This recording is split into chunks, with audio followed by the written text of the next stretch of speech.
competitive matchups across Western Canada. Players work with experienced coaches, trainers, and elite hockey personnel. Learn more about Western Canada's fastest-growing elite hockey development stream at juniorprospectshockeyleague.com. Game on. Sports 1440 is your front row seat to the wild world of sports. Local legends, national headlines, and everything in between. Your game, your station. This is with a steal. He's with him. I need to report a possible crime.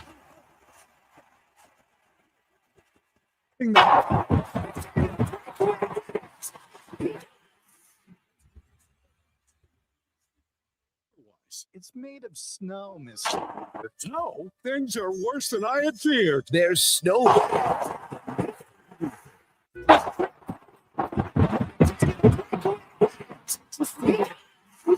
Canadian winter built a real life. Delivering the power, control, stability, and grit you need. And when the temperature plummets, you'll cruise in comfort with heated seats and heated steering wheel. All this plus peace of mind with Subaru's top safety pick status for 19 years running. Winter time into visit Subaru.ca. For hospitals in your corner. Keep pathways clear of snow with the Echo PB770D backpack blower. Or go even... Dips it off, out on roughing McDavid. And now boot sharp stepping in. For free. 2.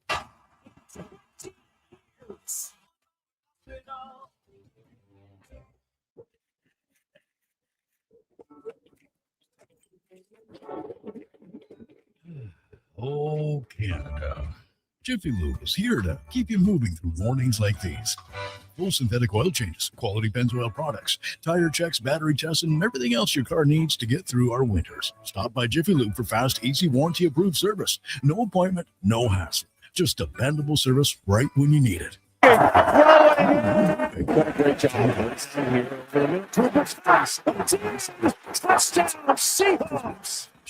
Should never be in compromise. Kick standard heated front seats and available all-wheel drive help keep you warm and confident. That's winter ready. Now, lease a 2026 Kicks S all-wheel drive for $398 monthly at 2.9%. Visit your local Nissan dealer today or nissan.ca for more details. Lease term for 60 months with 0 down. Conditions apply. Visit your local Edmonton and area Nissan dealer for more information.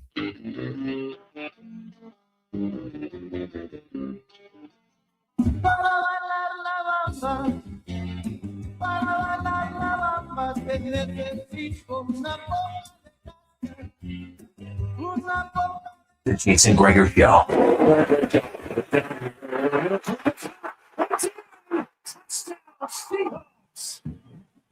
Sports 1440.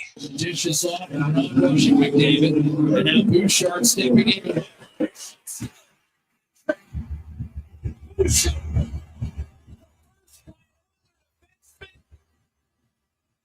20 years. Presented by PlayAlberta.ca, Alberta's only regulated online gambling website.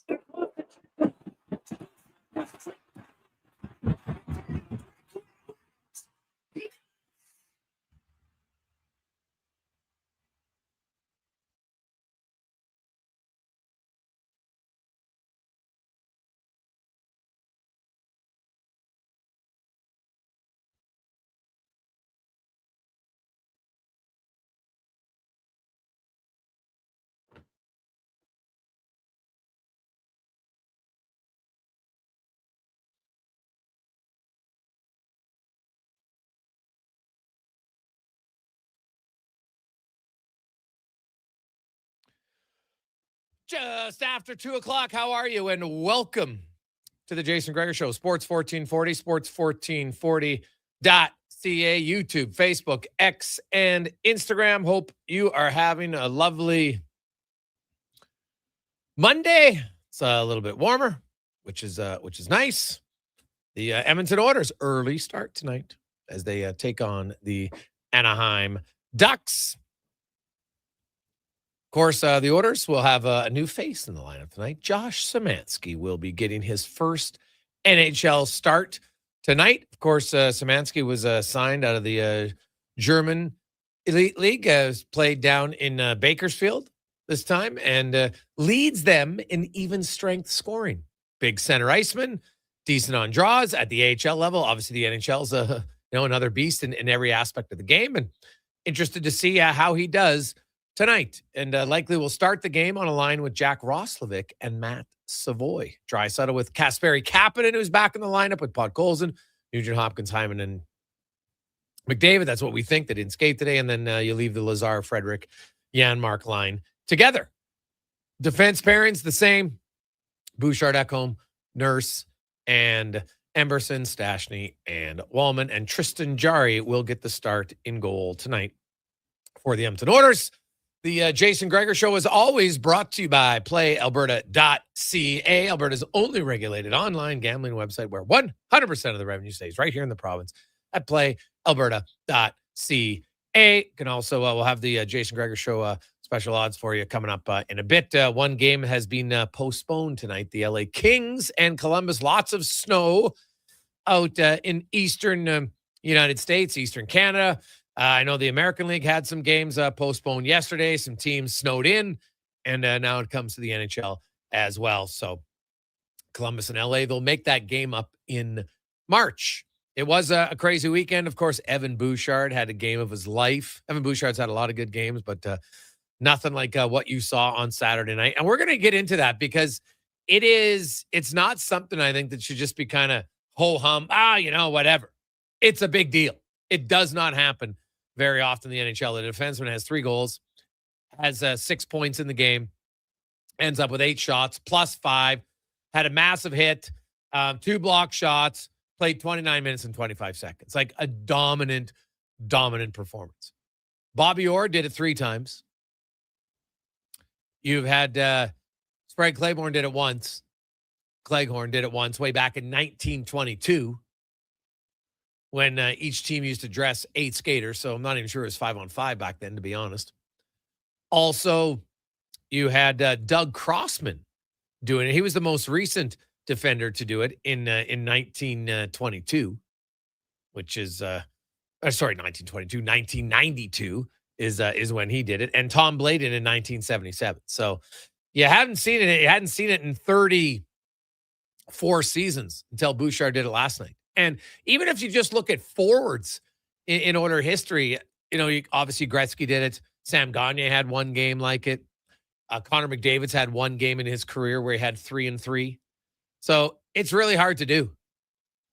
Really hard to do. So we'll talk about that a little bit throughout the show today. Also, we'll hear from the Duck side of things as the Ducks come in winners of 7 in a row. And this might be the most surprising 7-game win streak of any team in the league. Not because it's the Ducks, but because Troy Terry, he got injured. He hasn't played any of these games. Leo Carlson, those are their 2 top scoring forwards, point-to-game guys. Leo Carlson got injured in his last game against Buffalo. The next game is when they started their 7-game winning streak. It's amazing. Also, Mason McTavish, not in the lineup. Frank Vatrano, 4 of your top forwards. Well, Vatrano hasn't been the top forward this year, but 3 of your top 5 forwards. Right? That's like saying, okay, one of McDavid and Draisaitl out, Hyman's out, Nugent Hopkins out. You think the Oilers are going to win 7 in a row? Hell, they can't win 3 in a row with them in the lineup. Never mind 7. Lucas Dostal's been great. The 1 game that Husso played was the second half of a back-to-back. He didn't face a high-danger chance the whole night. Now, granted, it's against the Kings, who are very much kind of like a BB gun offense right now. But give the Ducks credit, man. They played very well. But, and it's a big but, this is a game, the Edmonton Oilers, outside of the St. Louis game, they really haven't dominated home ice yet in this road trip. They played well. They were the better team against Washington, but they barely got out alive. They were awful against Pittsburgh, and they sleptwalked for 40 minutes against New Jersey. Like, this is a game, the Ducks are playing 3rd game in 4 nights, second half of a back-to-back. Backup goaltender. 4 of their top 9 forwards out of the lineup. You got to win this game. Plain and simple, you got to win this game, and I would think you got to control it. So we'll talk about all that. Woodley will be by, Dave McCarthy from SiriusXM, Cam Tate, Emerson Edom, former NHLer, Anaheim Duck, analyst will be by. We'll hear from Spec. Also, Farhan Lalji will be by to talk a little NFL and some CFL because we're getting near the end of January. Some bonuses are up. So expect some players. Hello, Trey Ford, who will be released from their team this week. So that will be coming, no doubt. As we welcome in Sean Brown to the show. Sean, how you doing, buddy? Good to be back. Now, did you ever have a hat trick in your minor hockey career? In your minor hockey? Good. I'm glad you went that far back. Yeah. No, I haven't. I never had. You know what? I'm trying to think back to minor hockey. It was pretty good.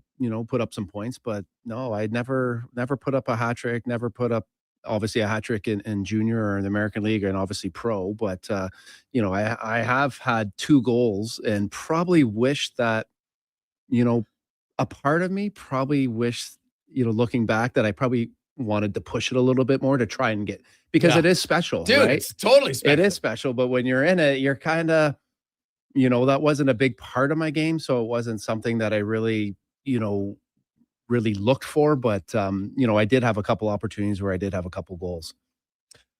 I look at like the fact that Evan Bouchard, who's a very offensive-minded defenseman, never had a hat trick in minor hockey, junior, anywhere until that game. And I was like, because I remember asking, so when was the last time he had a hat trick? And he's like, I didn't have one. I was just like, what? Like, it blew me away. And so it's a big deal, like a 6-point game like that. And Bouchard was great in every facet of the game. He had a big hit. He blocked shots. He's on the penalty kill. He's running the power. He kept the puck in at the blue line. Otherwise, they probably lose that game, right? Like, he made so many big plays in that game. Like, that was a very special game to see a player. And I think Bouchard at times gets overlooked just how good he is because he's on the same team as McDavid and Draisaitl. And I understand those guys are pretty darn good. But I find we're in a little bit of the highlight era where people will see Evan Bouchard had a giveaway, but they don't show all the good plays he makes in the game. And I've been arguing with people about that. I'm like, man, you look. And so last game, there's nothing. But there's still people like, oh, yeah, but he had a giveaway in November. Like, you're an idiot if that's your comment. Like, Bouchard, that is as dominant as a game as any Oiler, including McDavid. McDavid's only had a game where he had 3 and 3 and 6 once in his career, right? And didn't play 29 minutes, didn't have 8 shots on goal, wasn't killing penalties. Like, that was a dominant performance from Bouchard. Yeah, and you know what? It's just he's special to watch, and everyone's got the but you know what? He does things that a lot of guys can't do. But the biggest skill and what I see that separates him from a lot of the other players is when he does make a mistake. Most guys, more or less, right? It affects them mentally, right? It affects their game. They look to change how they play, and they obviously lose a little bit of confidence. And I think that's what makes those great players so great is they don't let certain things affect them as much as maybe others do. And one of the hardest plays in hockey is to go back on a puck with pressure and hit the centerman in the middle of the ice, and he does that very well. He makes plays out of nothing, and people probably don't understand, if you haven't played that position or been in that type of a scenario, how hard it is to make those plays. Because when you make it, it's great. And the Oilers, they look good. They come out fast. They come out with control. But when you don't make that play, more often than not, obviously it's a turnover and it's in the middle of the ice, and it never usually ends up well. So, I mean, I love his calmness. I love his composure. Always been a big fan of him. Unfortunately for him, it's just when he does make that mistake, his biggest skill set is also something that kind of works against him, is his casualness, I guess. And, and so that gets him in a little bit of trouble, because when he makes that mistake, it's quite often ends up in the back of the net, and it looks really bad. But there's no denying that, he's a special player, belongs in a special group. And you can hear it when in the interviews, when you talk to Connor McDavid or Draisaitl or his teammates. Anyone that's played the game really appreciates being on the ice with guys like that. And I quite find myself having conversations with, fans and people that maybe haven't played the game, that are a little bit more critical of them. And they kind of get down on them, and they expect you in the same conversation to maybe pile on. And you're like, hey, no, I completely disagree. You don't understand what it's like to make plays under pressure and how hard that is. And there's only so very few guys that can do that. And he consistently does it. So I think we're watching something special. I think it's, you look back and, you look at the names, Paul Coffey, Bobby Orr, and, especially for Bobby Orr, when, you talk to your parents and grandparents and you hear the stories about, how great these guys are. And they're kind of, as a young player, you kind of, because you didn't grow up watching them, you have this idea of how big and how good they are. We're watching a guy that's breaking Bobby Orr's records, like tying them and just putting up numbers. And I think these guys are so special. And I think it's going to be nice to look back when these guys are done and think we watched some of the most special players to play in today's game. Yeah, it was a special game to watch. And hey, the Oilers needed it because, man, you lose that game, fans, they mean getting ripped apart as they should have been. I don't care. Wow, we played well. You would have lost the game, right? They needed that. They needed Bouchard to be a hero. Otherwise, you lose that game. But what about when, like, I watched I was kind of watching back and forth, and I was at a friend's house, so I was watching his son's BCHL game. But as we're flipping back and forth, it like just watching Draisaitl, watching McDavid and Bouchard, those elite players at the end of a game, or when the game counts the most, that they make the play. They make the plays that, put your team in a position to win. And does it not seem to me when you're watching the game, like the energy and the tenacity and the playmaking ability that they play with at the end, like could you not feel that coming? I felt like I was like, man, it's just a matter of time before they score here. Like McDavid's motor is at an unbelievable. I don't know who the defenseman was, but he was in front of the net. They were all on there for, a length of time. So they were tired and he was almost bent over.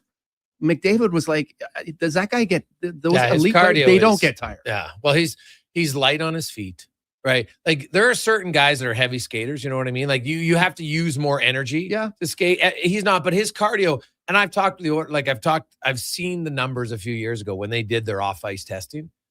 It's not a surprise that McDavid's at the top. Oh, right? yeah. Like I think people think greatness is just, he's got this great ability. No. Like his desire and will is why he can play 2 minutes. And guess what? Other guys simply can't. Yeah. Because they can't now. Maybe they don't have the lung capacity. Some people do have larger lungs, so you can have a better endurance. That's a fact. That's proven in different athletes for sure. But he maximizes it. And he just I'm sure there's time where he's tired. But ask runners, when you push through that part to keep going, he's able to do it. He's so special. And I've worked with a lot of kids, and that's the biggest separator, right?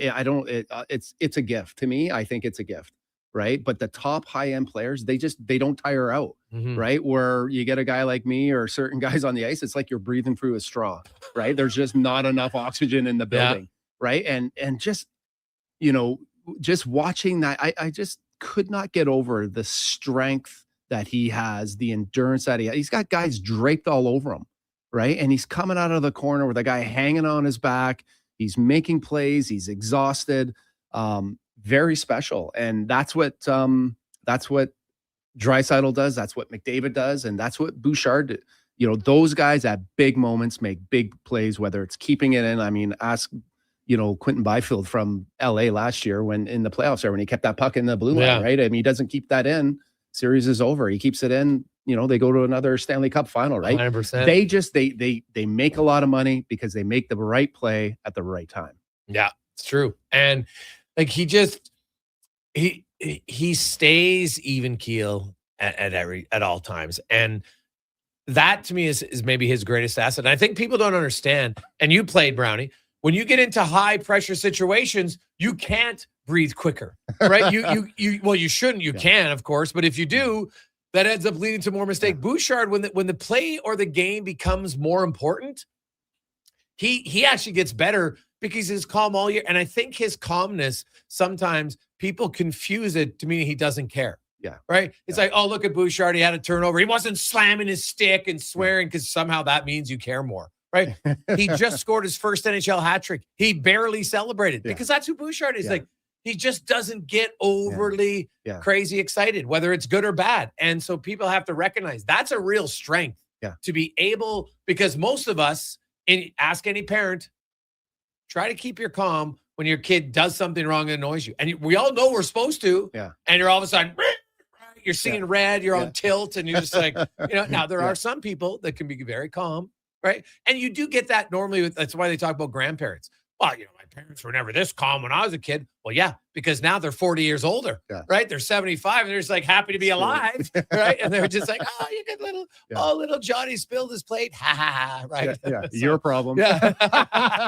But it's true. And Bouchard has that innate ability to just remain. Watch how many times, and I don't think people appreciate, watch how many times Bouchard toe drags or walks guys at the blue line in the off, and people are like, oh my God, oh, that's so risky. No, he believes in himself. He can do it. He doesn't get scared. He doesn't worry about it. And 1 out of 100 might be a turnover and everybody freaks out, but they all forget the other 99 times where he made a play that like a 1% of the guys in the league could make. But I'm telling you, the real skill is that toe drag when it didn't work. Can you still do it? Yes. He does that. Yes. I mean, you listen to his interviews, you interview him after the game, and you guys, puts up a record number of points, and he's in the conversation of the elite of the elite. And you would think that he just played an average game. Like, he just seems to be a very even keel, not too high, not too low. But that's a separator for me. I played the game. I know what it's like to make mistakes. I know what it's like to get down on myself. I know what it's like to look at the coach after each whistle and think, are you pulling me off? Am I getting back out there? That guy has none of that in his game. That belief, the self-belief that he has, that internal confidence. And that's the difference, right? I mean, some kids, you look at, you talked about it when, banging your stick and swearing. Well, does that mean that you care more than the guy that's just calm, cool, and collective? Absolutely not, right? I mean, that's a skill, not to show your emotion. And it's crazy to me because that's one thing that I really recognize and appreciate because it was something that I struggled with. Right. Well, most people do. And that's, that's the difference between being an NHL player, being a major junior player, a AA, AAA, or just having a long career in general is just your ability to get over mistakes, get over, if you want to have a long career, I tell kids, I mean, it's a game of mistakes. It's just how you react and what you do after it. And does that mistake turn into, a second mistake? And does it last, 1 period, 2 periods, 3 periods, right? Because the longer you can play this game, it means you have to be a consistent player that constantly performs. Yeah. Quick break coming up on the program. Kevin Woodley is going to join us. I don't think we're going to see Lucas Dostal. Sounds like it's going to be Ville Husso, but Dostal's been unreal for the Ducks. Also a scar off some younger goalies coming in this week. And then who knows who you're going to get amongst the two in Minnesota. But we'll also talk about, Jari and Ingram. And I thought Ingram, and the coach did admit that he didn't realize till afterwards that third goal against Ingram went in off of Stastny. Like, I thought that was a pretty early pull for Ingram. And you know what? Maybe you get a boost or not. Like, yeah, sure, it worked, but I don't think Ingram was that bad in that game, to be honest, especially on that third goal. Like, it goes off a guy's skate and changes direction. What are you going to do? So we'll talk to Woodley about that and more on the Gregor Show, presented by PlayAlberta.ca. Hear ye. Dragon fruit has returned to Booster Juice. Prepare thyself for the legendary alchemy of the Dragon Slayer smoothie, Pink Dragon Booster Mixer, and Dragon Booster Ball.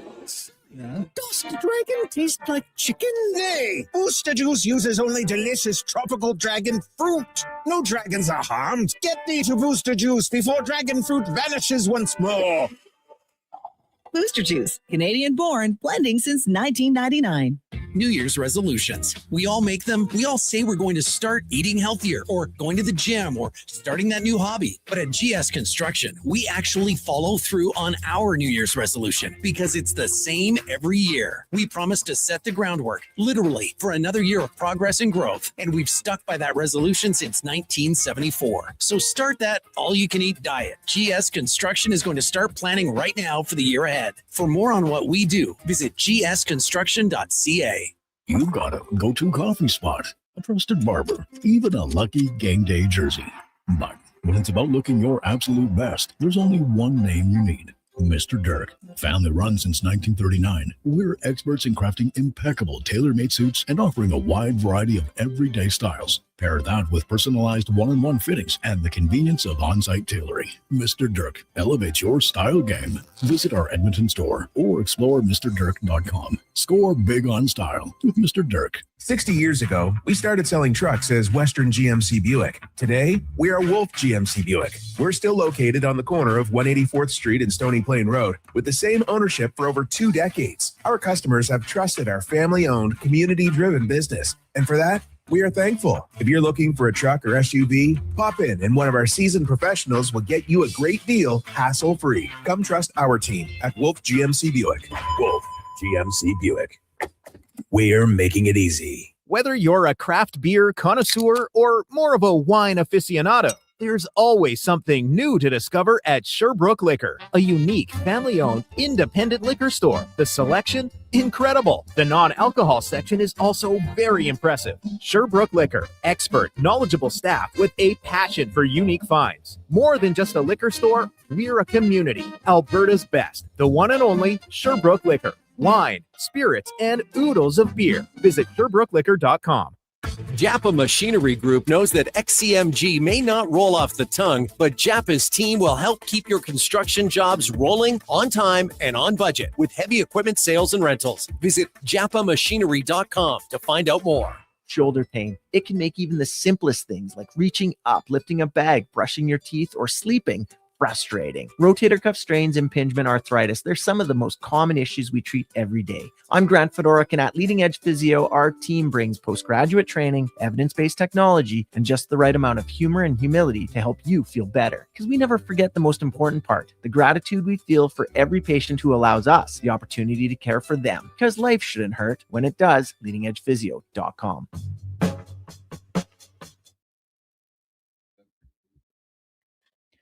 Portions of this hour brought to you by Crystal Glass, your clear choice for residential windows, locally manufactured and installed. Crystal Glass provides a beautiful product and incredible customer services for all of your residential needs. Call 310-GLASS or visit crystalglass.ca for a quote. This is Sports 1440, where Edmonton talks sports. On YouTube, Facebook, and X. Here's Jason Gregor. Brought to you by playalberta.ca.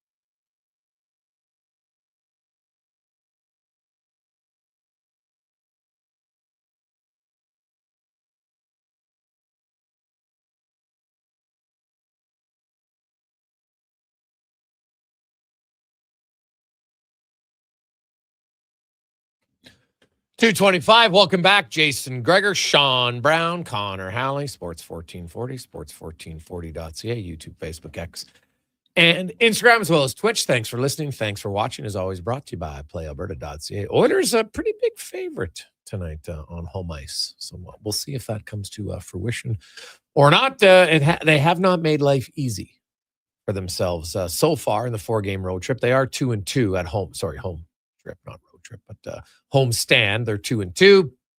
They got the Ducks tonight.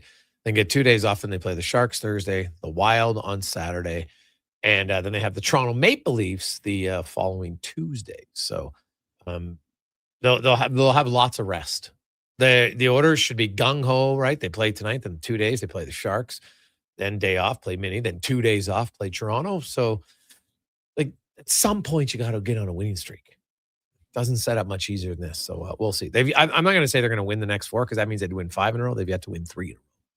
But dare to dream, Oiler fans, eventually they will win 3 in a row. I don't know when. Maybe this week. Like, this might not be the better chance. You got the Ducks and then you got the Sharks. You beat the Sharks for fun. You'll have 2-day break. Like, come on. At some point, you got to get it done. 833-401-1440, 833-401-1440. You can text us. We're going to get to Kevin Woodley right now as we get to Around the NHL, brought to you by McDonald's. The $5 McValue meal, they're here. Enjoy options like a sausage McMuffin small meal, the McDouble small meal for only $5 plus tax at participating McDonald's. Kevin Woodley from In Goal Magazine and NHL.com joins us as he always does on Monday afternoons. Woodley, how you doing, my man? I'm good. Midst of an 8-game home set. Like, as you guys wonder when the Oilers are going to win 3 in a row, we start to wonder here in Vancouver if they've got 3 wins left in them for the season. It's one in the last 14. It's tough sledding. Yeah, they don't want to win. Like, I know the players want to win, but realistically, they want to tank. And they're right in there. And you know what? I've always said this. It's hard to ask players to lose, but management can help it if you trade them away or you get lucky.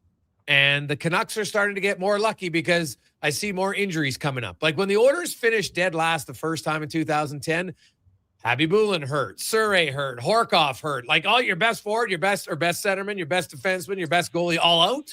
Guess what? Then you can tank. And Vancouver, obviously they're not playing very well, but even if they thought about playing well, they've traded away Kiefer Sherwood, and now they got Brock Besser out and one of the defensemen whose name's escaping me right now. So the injuries are piling up at the right time for a team that wants to finish near the bottom.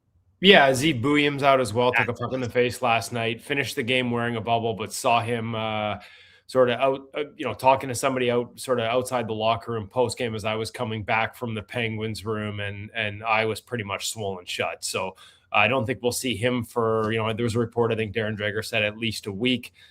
Besser takes that Brian Rust elbow in the head at the final buzzer. You talk about goaltending. It's been over 2 weeks now since Thatcher Demko left the game in Toronto with a lower body injury. Still no update, but some thoughts that we're going to get one. Well, there's originally thoughts as early as today. Certainly the hope is we'll get an update this week, and some talk. I don't know, I don't have any sort of inside details, not reporting it, but there's certainly some talk around the media and some reporting here that they may shut him down for the season and there might be a surgery involved, although we've still yet to hear the specifics of the injury. All I know is that, the month he missed earlier was evidently a groin injury. And when you start to get into repeat groin injuries, you start to wonder about, again, got to be careful here, not reporting, but certainly have seen a ton of times in the past where recurring groin injuries for goaltenders turn out to be hips. Okay. So, well, they always say, Kev, the hip bone's connected to the knee bone and everything's connected. So I could see it if you already have all those things and you would know the position. We're probably not going to see him tonight, but Lucas Dostal has been really good for the Anaheim Ducks, Kev. I don't know how deep you've dug into his numbers, but should he be in the Vezina conversation? On the season as a whole, honestly, Jason, no. Okay. And I'm the goalie defender, and you won't find many bigger fans of Lucas Dostal's game than me. Like the way he holds his edges, the patience. I think he is like he's one of the prototypes, right? Like I look at a Dustin Wolf and the way he does that as the game becomes increasingly dynamic in front of goaltenders. That ability to sort of hold edges, not commit to your knees, maintain patience that allows you to have some movement east-west as the game becomes so east-west. Like he's a poster child for that. He's an exceptional goaltender. I think that, I wouldn't want to run into him in the medal round at the Olympics. Let's put it that way. We've seen him, Oilers fans know this well. Like we've seen him absolutely steal games. And he's been doing that lately. And he did it at the start of the year. The thing that sort of keeps him out of, Vezina conversations for me, unless the second half looks a lot like the last couple of weeks, has been a lack of consistency. There was a stretch there where, for a long period, he was below expected. He's hovering just slightly above it. Like his adjusted numbers are 35th in the league right now. So I think in Dostal, what you're seeing is the upside is there. And on any given night, he can single-handedly win this team a game. A team that, when I look at their defensive metrics, especially off the rush, high danger chances against 5-on-5, 22nd overall, on the PK 10th, but against the rush. And that's where we see the odd man stuff, the free goals, so to speak, 31st. Like that's something they just, that's where you're asking your goalie to bail you out on a regular basis, and he has been. But overall, there's been some inconsistency, and the numbers just don't sort of put him in the top part of the league for a Vezina conversation, even if on any given night he can look like the best goaltender in the world. I think that's the only thing missing for him right now is consistency. Okay. Kevin, Ullmark in Ottawa was backing up the Vegas game there. What have you heard, and how close is he to coming back, and how important is it that he does come back? Yeah, I think obviously it's important that he does come back, and just given what we saw around that situation, and that sit down that he did with Claire Hanna, and I don't know, if you guys have saw it, how sort of heart-wrenching that was. I've got a chance to know Linus, both as a goalie and as a person over the years. He's been kind and generous with his time with us over at InGoal. And so as soon as he was out with personal reasons, we sort of left it at that and said, let's just hope that when he's back, he's in the right frame of mind for himself, for his family. And that's your biggest hope. The way things have gone for the Senators, and I've been open about this, like you're not going to, I'm the guy who defends goalies. And yet when I look at their numbers, they are a really good defensive team and they're just not getting saves.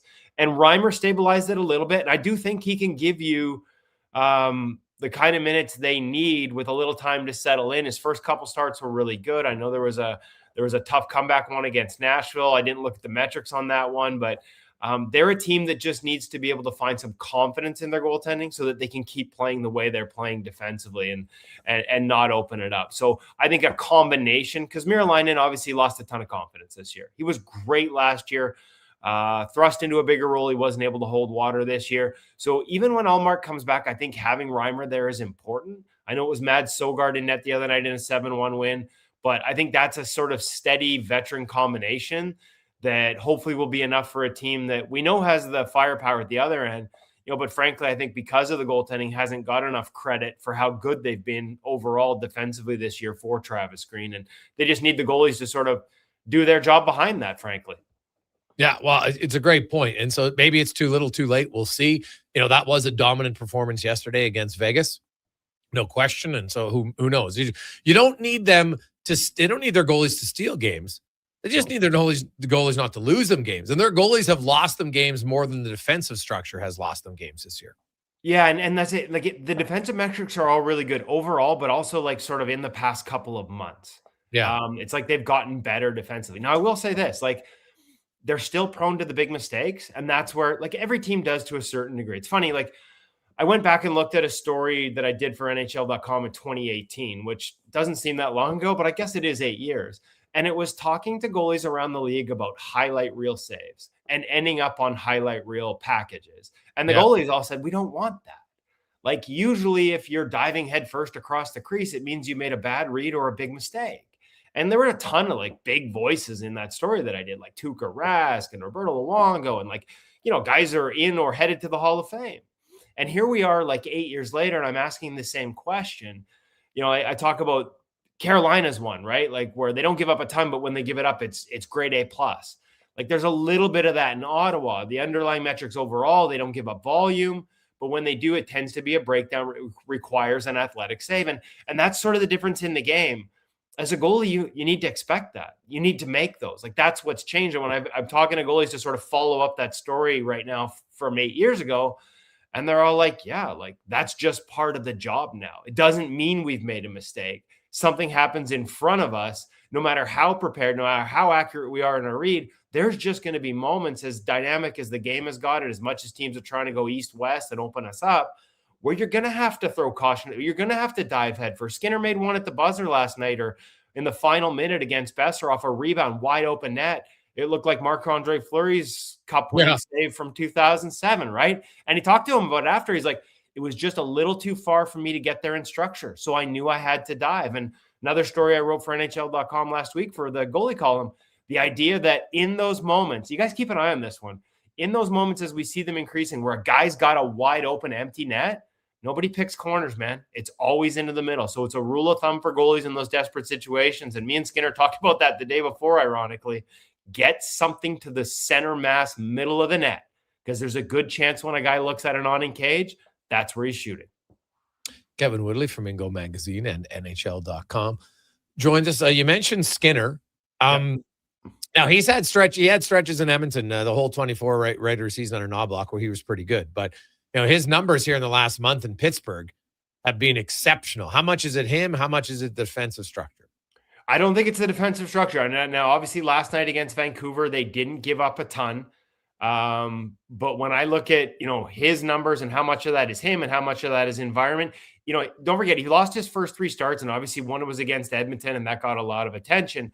But since then, I think it's 7 of 8, save percentage well into the 930s.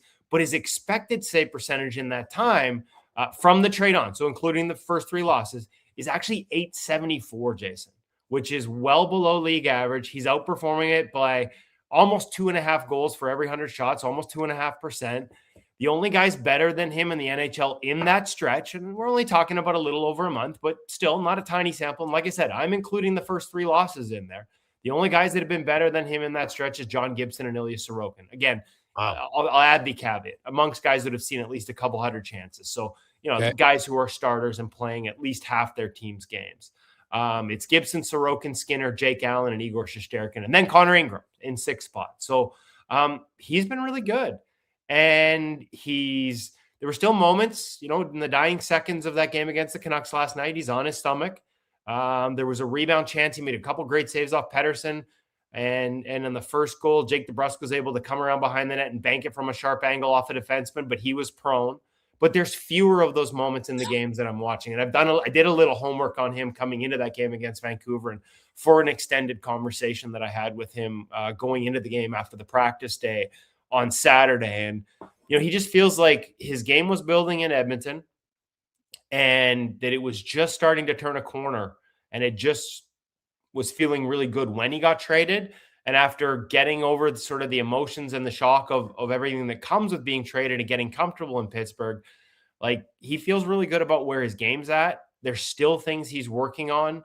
But what I like for him is, this is a chance for him to show that some of the results are him, because I think in Edmonton it was always about the team and they just needed a goalie not to blow games. And to a certain degree, that was true.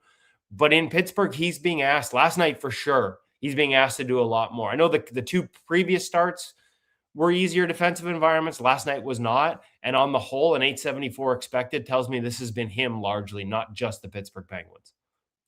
Kevin, what do you think? Like, obviously, Connor Ingram has been playing very well. It looks like he got pulled on a goal that probably was not his fault. We've seen situations in New Jersey where guys get left in for 6 or 7 goals. Like, from a goalie's point of view and a goalie coach, like, what are you working on at that point? Are you focusing in on some of the details and structure of their game, or is it more of a mental approach that you take from a goaltending coach's perspective? I'd be curious to the decision-making process behind that pull and how quick it was. And I don't know if they've discussed it, guys. I didn't see the post-game audio. I don't know if they pulled him before they realized that went off, because it looked terrible. But once you see it goes off the defenseman's leg, it's like, hey, was it that bad? Chris Knobloch admitted after the game that he goes, I didn't know until afterwards that it went in off a leg. It looked, because you're right, it didn't look good. And Ingram's reaction initially made it look like he thought he just missed it. Right. And because he's not a guy who would ever blame anybody else. And so I think that was part of it. The coach was, he admitted it was, in hindsight, it was probably a little bit quicker of a pull, because it made it look like he was blaming Ingram, and obviously it wasn't his fault. And so, you know what I love about that? The admission. Exactly. Right? Like, I like, hey, let's have an honest conversation about it. I jumped the gun on that. And it's in the moment, right? You make decisions in the moment. Sometimes they pull goalies just to get a boost out of the team. Things aren't going well. All 3 goals on that game were off the rush, right? Like, good save on the first one, or if it hit a body I didn't see, but ends up with a guy wide open on a tap in on the end. Justin Sordoff, the goal off the rush there, I think that's a hat tipper. Like, as a goalie, like, he never looked at the net, passed the whole time, and then he rips his short side shelf. I don't think Ingram came, like, there's a case where I don't even think he came off the puck. Like, he didn't necessarily cheat, maybe a little deep, but I don't see Connor as an aggressive goalie positionally. And he just got beat. And he got beat by a guy that wasn't looking where he was shooting, and he made a hell of a shot. And it's a tough play to read off the blade from that distance. And then the third one goes off a leg. So, like, understand that we talked about this when he was in the American League. There will be moments like this for a goalie that relies on anticipation and reads. Like, it is a fine line between a read and a cheat. And you might be able to argue that as that pass goes across and hits the knee, is he leaving a little early on the pass from that range, and how hard it was passed? Like, how quickly it went off the knee and in. To me, that's a hard one to stay on. Like, that's the fine line for him. He needs to be anticipating and getting across on a rush if he has a chance to get to where that pass was intended to be on the other side of the rush chance. And so I don't know that you change much, Sean. Like, I think you have a conversation about it and make sure that his balance hasn't shifted from anticipation to cheat. And as long as he's telling you, this is what I saw and I was comfortable with this, and hey, we just got a bad bounce. Like, I think that's just an ongoing dialogue. And I think the fact that the head coach is a part of it and there's an honest openness there, not just blaming the guy. Like, I love that. And I'm willing to bet that Peter Aubry is having those conversations behind the scene, just to make sure everybody's on the same page. And if we start to cross that line between anticipation and cheating, that, then we reel it in. But I don't know that you have to change much after a game like that, despite getting yanked in it.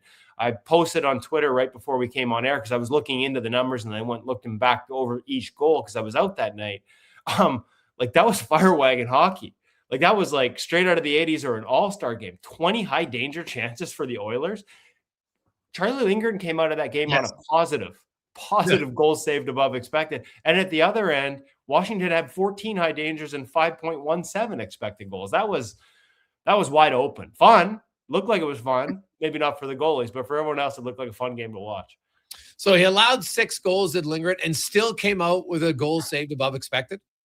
Yeah, positive. I like I said, I posted it on Twitter and I don't have it in front of me right now, but I believe it was like almost 6.5 expected goals that the Oilers generated in that game. 20 high danger chances. And because I looked it up sort of prepping for our show, I didn't have time to sort of send a note to Clearside Analytics and ask, like, what's the most we've ever had? But I'll be honest, like, top of my head, the games I've looked up individually, I don't ever remember seeing 20 high danger chances in a game.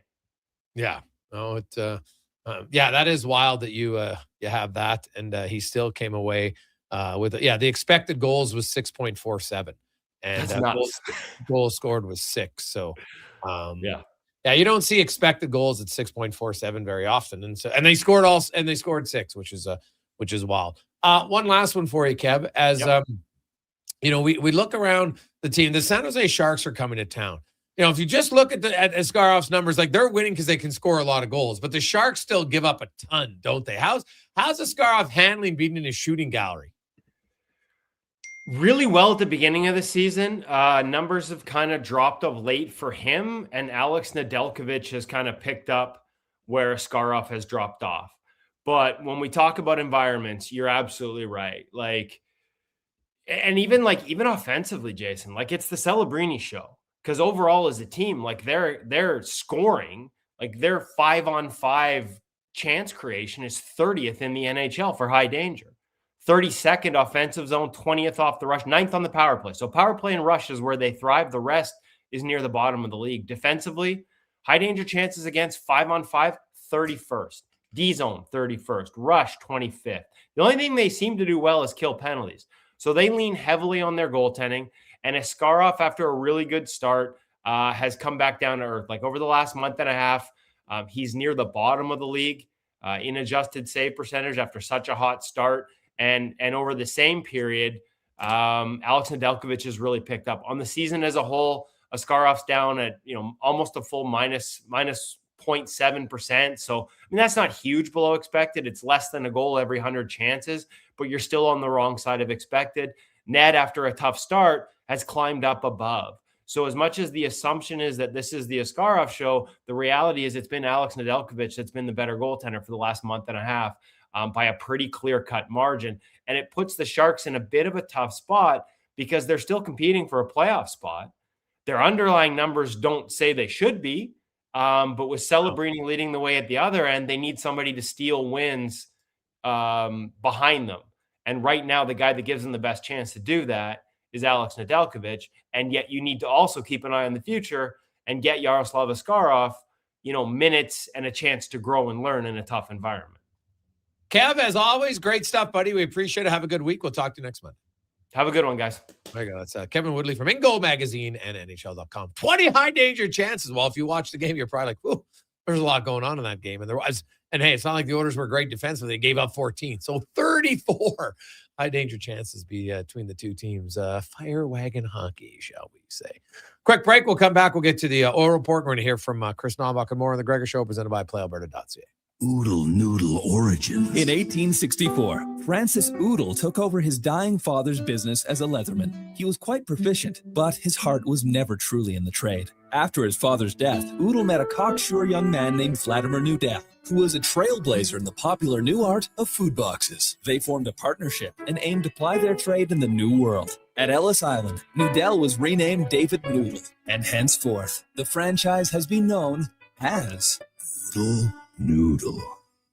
You've got a go-to coffee spot, a trusted barber, even a lucky game day jersey. But when it's about looking your absolute best, there's only one name you need. Mr. Dirk. Family run since 1939, we're experts in crafting impeccable tailor-made suits and offering a wide variety of everyday styles. Pair that with personalized one-on-one fittings and the convenience of on-site tailoring. Mr. Dirk, elevate your style game. Visit our Edmonton store or explore MrDirk.com. Score big on style with Mr. Dirk.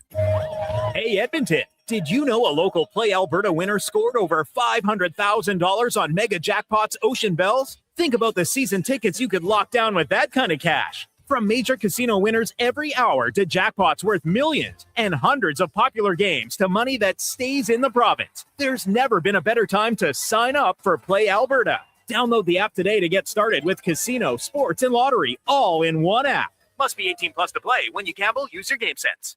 Excavators, loaders, lifts, compaction equipment, and more. Find the XCMG construction equipment you need. Available for rental or sale at Japa Machinery Group. Japa, helping build Alberta from the ground up for 50 years. Visit japamachinery.com. You matter. Your mental health matters, and you're braver than you think. Not Alone is an organization focused on creating a space of acceptance and support through tough, meaningful conversation. My name is Tyler Smith, and you are never alone. NotAloneCo.com. It's okay to not be okay.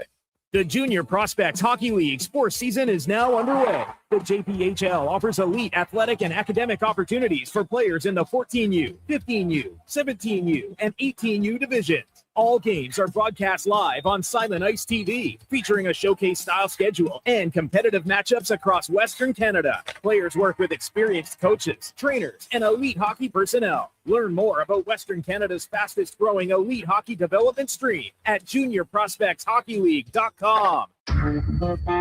The job isn't done until the last load is hauled, and having a semi-trailer out of commission is not an option.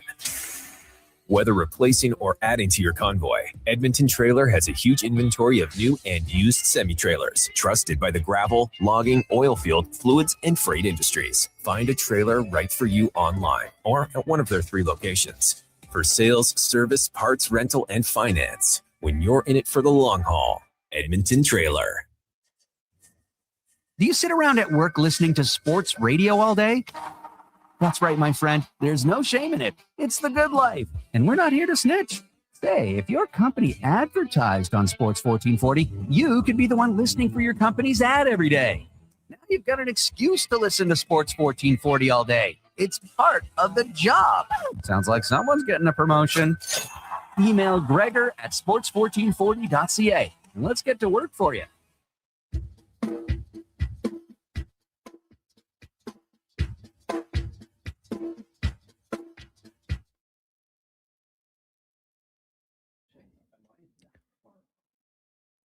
Portions of this hour brought to you by Cantork. We offer sale, rental, repair, and calibration of hydraulic, pneumatic, and battery-powered torque wrenches, stud tensioners, and flange maintenance equipment. Order today at Cantork.com. The Jason Gregor Show, the best of Edmonton sports talk and beyond. This is Sports 1440. Presented by PlayAlberta.ca, Alberta's only regulated online gambling website.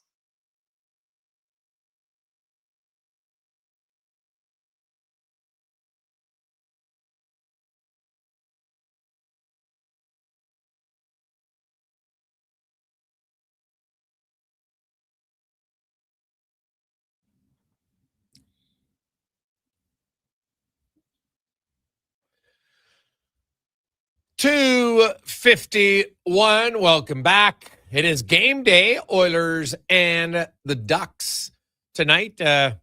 Brace yourselves. The game is on Prime. So maybe you have it. Maybe you don't. If you don't, you want to get to OTR or first round, you can check out the game. Some friends remember a little bit earlier start. Puck drop around 6:45-ish. Tonight, Josh Szymanski will be in the lineup for his NHL debut for the Oilers. Also, Kasperi Kapanen draws back in. Ike Howard has been sent to Bakersfield. Him and Szymanski swap spots, and Andrew Mangiapane will come out of the lineup for the Edmonton Oilers. Will he get back in is the question. But, if there's not an injury, we'll see. So, Szymanski likely centering the third line with Roslovic and Savoy. Kapanen back with Draisaitl, Podkolzin. McDavid's line with Hyman Nuge stays together. And I would guess the Lazar, Jan, Mark Frederick line stays together. We'll see. There was no skate. There was a little bit of an optional, but we'll find out the official lines later on today. Let's get to the oil report now, brought to you by Go Auto. If you're looking for a vehicle, no better place to look because you want options. Well, they got options. 31 new vehicle brands, 76 locations, and over 15,000 vehicles at goauto.ca. You want it? They got it. I have been driving the Jeep Cherokee for the last few months. I have to say, become a huge fan of it. I just quickly drove my wife's vehicle because my son was at, I just needed to take him to an outdoor rink. I didn't know where it was, and her car was outside, so I just jumped in and took it. And I got home. I'm like, no, I think I really like the Cherokee. A lot heavier, bigger, not sliding anywhere. So if you've never tried one, check it out. It's pretty good. The Oilers... we'll hear from head coach, first of all, Chris Knobloch, and getting Kapanen back in and how this is a big addition he feels for his team. He's made a huge difference when he's been in the lineup. And anytime he's not been with us, we've always been wanting him in and what he could do for our team. But he adds a lot of, he's tenacious. He's hard on the forecheck. He's skilled that he can make some plays. He's been scoring goals. And he also can kill penalties. So, I think we just need a little more of that, a little more urgency, speed, and, being able to make plays. And Cappy's been doing that. He's been very consistent player this year. He has been good. He's exactly what the Oilers need. If he can play with that type of consistency, I mean, he's going to find himself with a new contract and playing for quite a while. Is he not a first round pick? Like, he's got everything you would ever want, right? He's got the size, he's got the shot, the physicality. I think it's just the consistency doing it, season or game after game and really asserting himself. But he's been nothing but great and exactly, he's taken his game to a whole new level and, it'll be good to have him back there. And I'm excited to see this Josh Szymanski. I mean, he's another player of what they need. I really think the third and fourth line are, you need some size and a little bit of grit. So he's got a real opportunity, a young kid that if he can play with some energy. And I think when he can play with that type of energy, that type of enthusiasm, create a little bit of a buzz, it's not only going to help him, but it's going to help his line mates. And it's going to help with that energy that they desperately need in that lineup right now. Yeah, no question about it. And he had speed. He gets a lot of speed. It was asked about the current defense configuration as far as he's playing Stastny on his offside. What numbers has he seen from Stastny? Is that something that's going to continue, or do you think they'll see him back on the left side? Yeah, we've had to, it's not ideal to put in defenseman left side, right side, moving them back and forth. And even with Wallman, we don't want to be moving him around too much, but trying to find out what's best for our group. And, a couple days ago, I was answering a question about one of our forwards moving around. And, it's not ideal moving those guys around, but we have to think about what's best for our team and look in the big picture. And, those guys have to be flexible on being able to adjust. And right now, we're going to try that pair, but we're not set on anything right now. I think we're still have a little bit of time, and I think we can go either way. And of course, there's going to be some flexibility, or has to be some flexibility on line matchups, and also probably more importantly, in time of the game, are we pressing for a goal or we have a lead? So I think those are things to consider. And lastly, he was asked about the process of recalling a guy like Szymanski. How much input does he have? What goes through it? Ultimately, it leads to Szymanski playing his first game tonight. Well, a lot of things. We know how the players are, how they're playing down there, and have a kind of a vision there. Obviously, I get reports from Stan and the coaching staff in Bakersfield. But usually starts with Stan and I talking about the team and who's playing well and where we want to go forward. And I kind of have a vision of what kind of player that I would like for our team if we're going to make a change. And then, he talks to Keith Gretzky, and Keith would give him an update on who's playing really well, and this guy deserves it, or this guy's maybe he's hurt or not quite ready. And then there's that communication that we kind of try and make the best decision, bringing the right guy up. And Szymanski comes up, very different player than Isaac Howard. They play different position. Ike Howard is here. He's going to be a guy who's producing points. And, that's not really much else you're going to get from him. He's not physical. He's not a defensive player. And that's fine. That's what he is. Szymanski, very different. Big center iceman, more of a passer than a shooter, can kill penalties if need be. I don't expect him to kill penalties here. And, bigger body, better defensively. What is your expectations? He's going to start on a line, we think anyway, with Roslovic and Savoy. Well, I expect him to play with just some real simplicity to his game. I don't see him trying to overcomplicate it. I wouldn't suggest that you do overcomplicate it, but I do think that, being young and that energy and enthusiasm and excitement that he's going to come in with is just, right, get your feet moving, get pucks in, and hit, Yeah. Finish your check. Right? Every chance you get an opportunity, finish your check and get to the front of the net. And when you get to the front of the net, hang around in front of the net. Be uncomfortable. Yeah. Right? Maybe create some scrums, create some energy. I'm not talking about fighting or anything like that, but get comfortable in those hard areas. And if he can get comfortable in those hard areas, right, he's going to create some confidence in himself. He's going to create some confidence in his coach. And then understand, you're young, but watch the game. Right? What does the shift need that what does the team need? What does that shift need in that moment? Right? Are you coming on after a goal? Are you coming on the ice after, you've given up a goal, or have they had you hemmed in your zone a little bit? Do they have a little bit of momentum? Right? So just that maturity and that understanding of what that next shift really needs is probably the conversations that I would probably have with them. Let's take a quick break.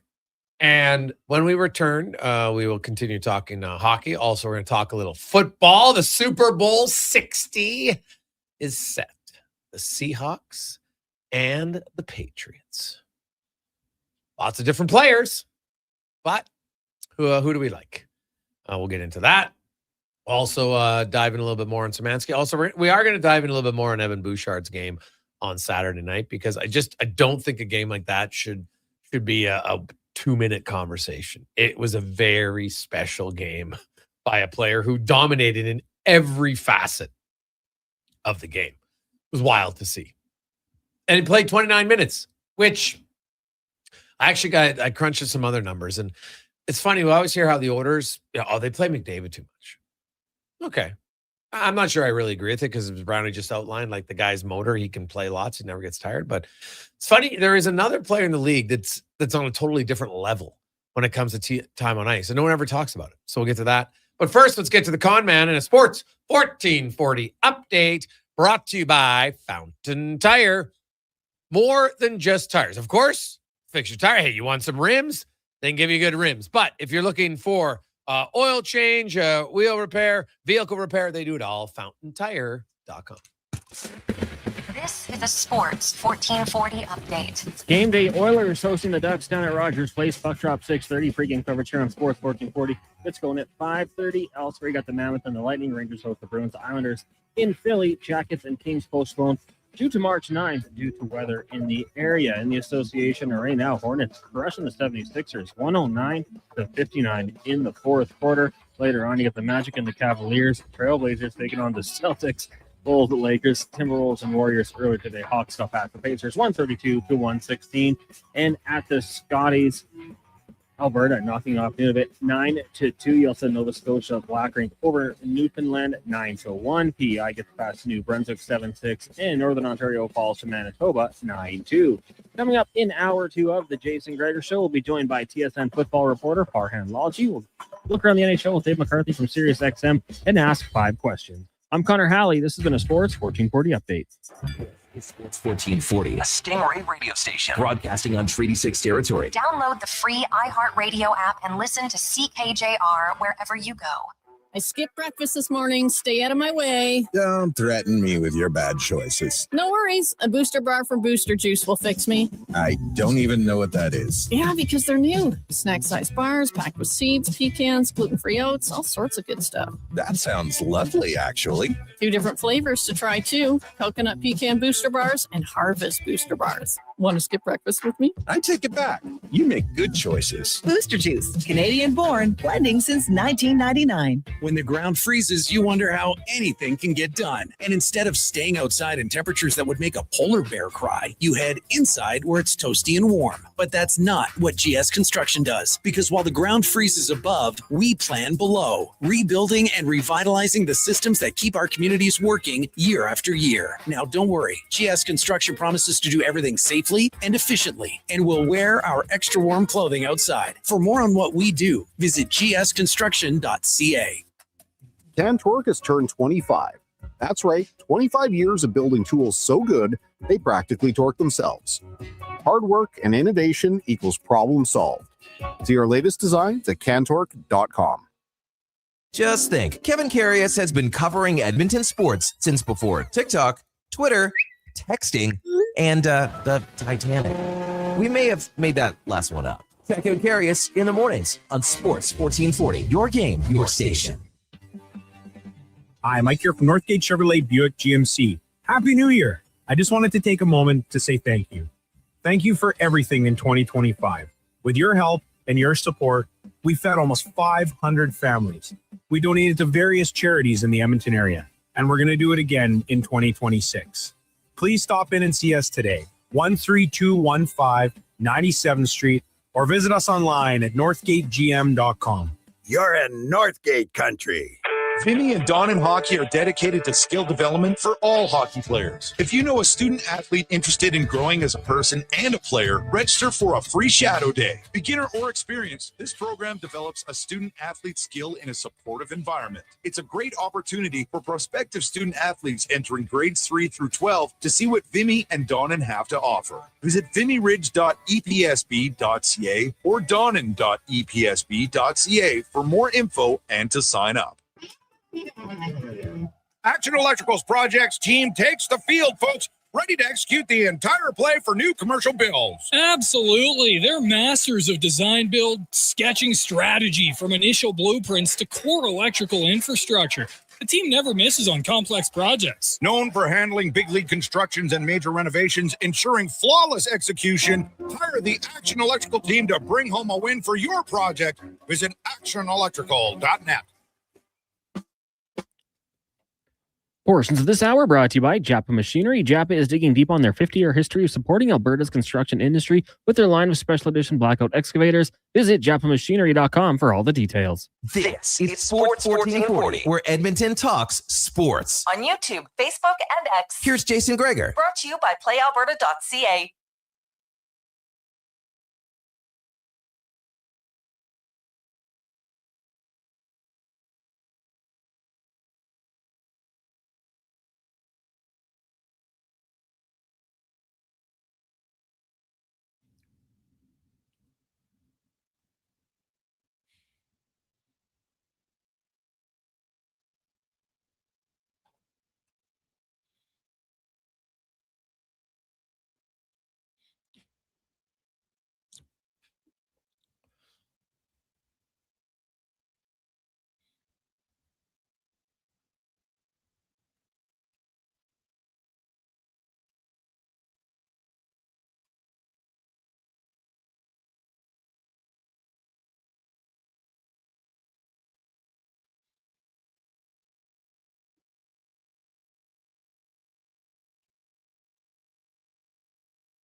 Just after 3 o'clock on a game day on Sports 1440, sports1440.ca, YouTube, Facebook, X, Instagram, Twitch. Wow, we're everywhere. Thanks for listening.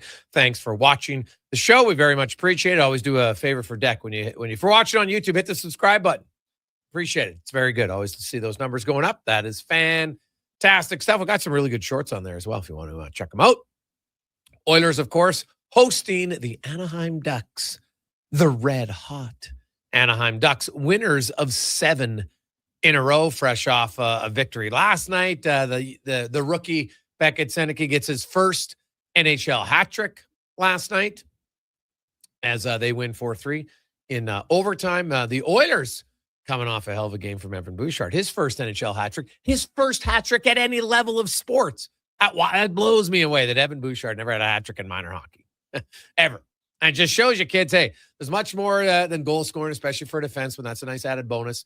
No question about it. But the passing and defending, he's on the penalty kill. He's playing 29 minutes. He actually had a really big hit, blocked 2 shots. Like, that was a game that's going to be very hard to match in the history. Actually, him and Bobby Orr are the only defenseman ever to have 6 points, 3 goals, 3 assists, and 8 shots on goal in a game. Now, there's only 3 other D-men who've ever had 3 and 3 and 6 as well. So it's a pretty small number. Sean Brown, not on the list, right?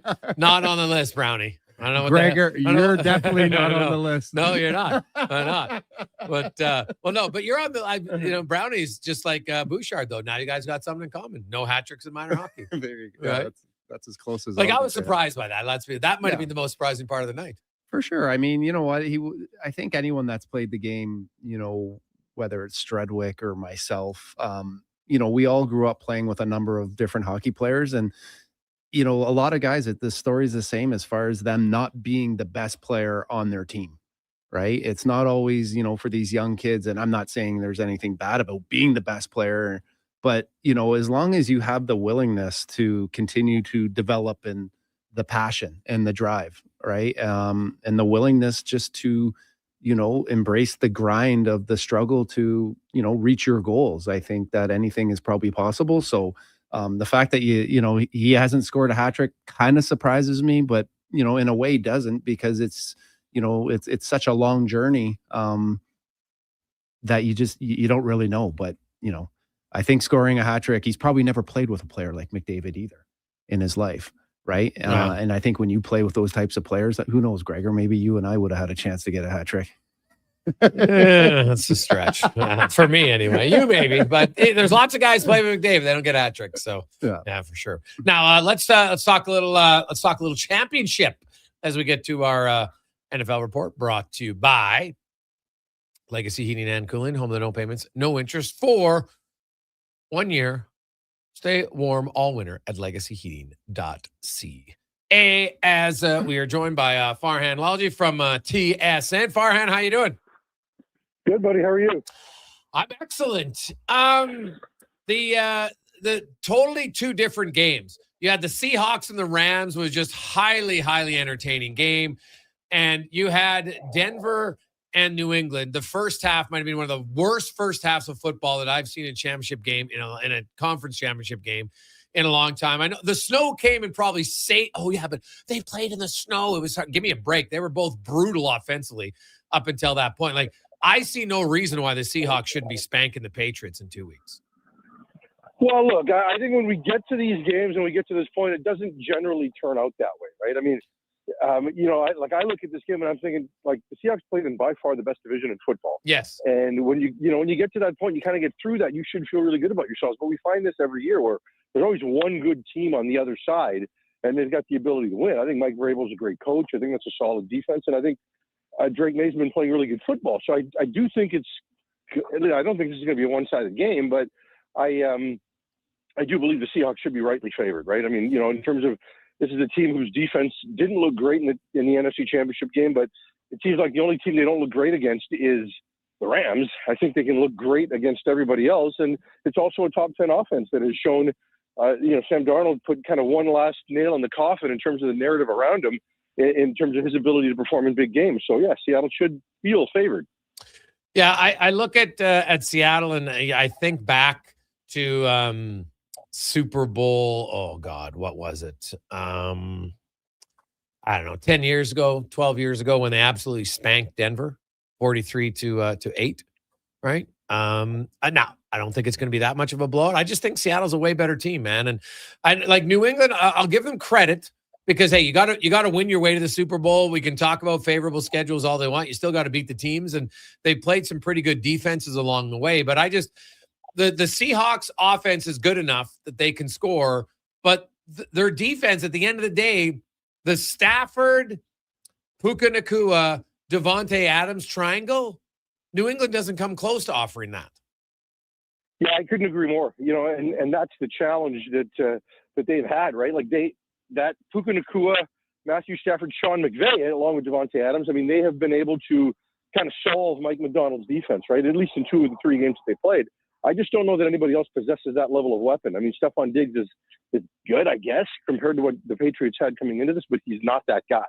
And May has been good, but I think that Seattle's ability to play defense with 4 and their ability to play, they don't play base defense often, right? Like their base defense, they use about 17% of the time. That's the lowest in the league.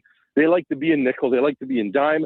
And when that happens, it allows you to bring players down from different angles to defend scrambling quarterbacks, right? I think May has done a good job of. You've got other people that can rally and help make tackles and help support the primary defender next to the play. So unless you've got a guy like Puka Nacua who can catch balls in double coverage, can catch balls in triple coverage, it's just not the same level of weaponry. So I just don't think that I can't see a scenario where the Patriots score more than 17 points, right? I think they're more likely to wind up in that 13-point range, and that should be enough for Sam Darnold to get done what he needs to get done. Farhan, there seemed to be a couple plays that were either, should have been plays or calls that should have been made in both games. What coach do you think had the biggest impact, maybe as a positive or a negative for their team? That's a good question. I just think that are you talking about in the game, in the championship game, or bigger picture for their team over the course of the turnaround? Yeah, I'll be honest with you. I didn't watch the early game closely enough to dissect the play calls. Obviously, Sean Payton probably should have kicked the field goal when he chose not to in the first half there. And, and I know they missed a couple. The last one got tipped. So I think there were some decisions there that you could probably criticize Sean Payton on because, maybe he thought he was going to still be able to get a little bit more out of Jarrett Stidham than he wound up getting and got a little greedy. And then when you factor the conditions into what happened in the second half, I think he probably should have taken the points, early on in those stages, right? So that was the one. I don't know that there was one call that Mike Vrabel made that you can go back and look at. And quite honestly, I don't know. I think the best thing that Mike McDonald did in this game was not on the defensive side of the ball. It was allowing Clint Kubiak to get aggressive on that final series of the game. You turn the ball over in the red zone, and there's just under 5 minutes to go. And it was smart because normally you could say with the way your defense is, let's just take 3, kick the ball back and let our defense play again. But you were losing that battle. Matthew Stafford was doing a number on your defense. Sean McVay was doing a number on your defense. So he decided to get a little bit more aggressive on second and third down and throw the football a little bit more. And Darnold was able to deliver in those moments, as was Smith and Jigba and Cooper Kupp and others. So I think that was the best part of the game, is they allowed the offense, McDonald allowed his offense to be a little bit more aggressive in those final 5 minutes, and then they were able to drain the clock. Farhan Lalji joined us. Farhan, the Seattle-LA game had 2 really big plays. Obviously, the muff punt by the Rams, that was huge. The Seahawks undisciplined penalty was huge. It led right to the Puka Nacua touchdown on the very next play. So, now very different in a sense because, you can look and say, hey, you should be able to control your emotions. But I could argue, well, you should be able to control your feet, and stand up on a punt return. But so either way, those kind of cancel each other out. If you look at that game, as LA was there, but they never really seemed to put Seattle in a lot of trouble. Well, I think what was interesting about the game is that it turned into a shootout, and it didn't turn into a defensive struggle, which you'd expect the way Seattle had been playing to make that work. I mean, you look at the big play factor in this game. In the previous 3 games combined, Seattle hadn't given up a single play of over 20 yards. The Rams had 7 in this game. And every time in the second half, one team punched, the other team answered, right? And, when you talk about big plays, Devin Witherspoon, who struggled in this game, who fell down on a couple of big plays, one by Nacua, one by Adams, makes the big 4th down stop, right? And so that was probably the other one, because you're right, the 2 plays you talk about, the muff return and the Tariq Woolen play, those were gifts given to the other team, right? But in terms of big plays made, I think that one was a huge one for Seattle because, again, when you look at the secondary, it's still a young group. It's still building. It's primarily draft picks. But they struggled, right? Like Woolen struggled for much of this game. You look at Witherspoon, who's an all-pro player. He struggled for much of this game. Their best defensive player, in my mind, was Nicky Manwari, who made 3 like big-time pass breakups, one against Nakua, one against Adams. You know, it's a rookie player who Mike McDonald loves because he's kind of that chess piece that you allow him to go into a number of different places. So he made his plays where otherwise defensively there wasn't necessarily a lot. But yeah, I mean, it was crazy seeing those 2 plays, which were both completely game-changing plays that resulted in touchdowns the other way. Farhan, you talked a little bit about Jared Stidham. Like, you know, I tuned in just because, you know, I wanted to see how this was going to kind of play out. What were your thoughts? I mean, it would have been a very hard situation for him to step into, but what did you think of his game and overall? Yeah, look, you're right. It was a tough situation. You know, from what I heard in the highlights I saw, I thought he did some decent things in the first half. In the second half, it would have been really, really difficult for Peyton as a play caller. Like, there was nothing there between his inability to get the ball down the field, between the receiver's inability to run routes in those kinds of conditions. Like, it was tough to watch because Denver's not a great running football team. Like, they just haven't been in there. You know, they've gotten banged up at running back as well.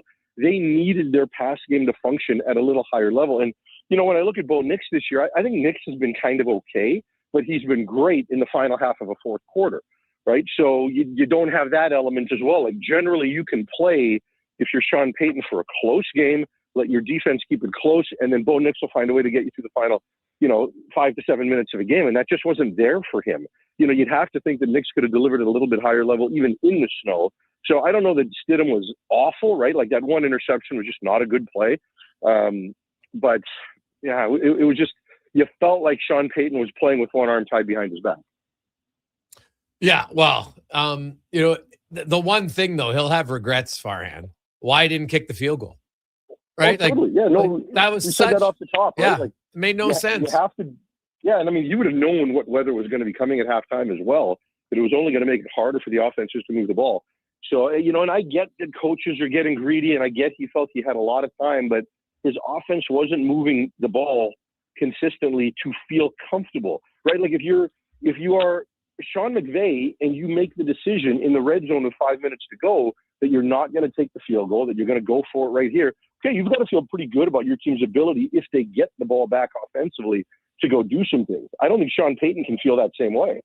So, yeah, I think it was a big mistake in an era where coaches are getting more aggressive on fourth down. They're getting more aggressive in the red zone. They're play calling for 4 downs, not 3. It was still a mistake for Sean Payton. Oh, it was a brutal mistake.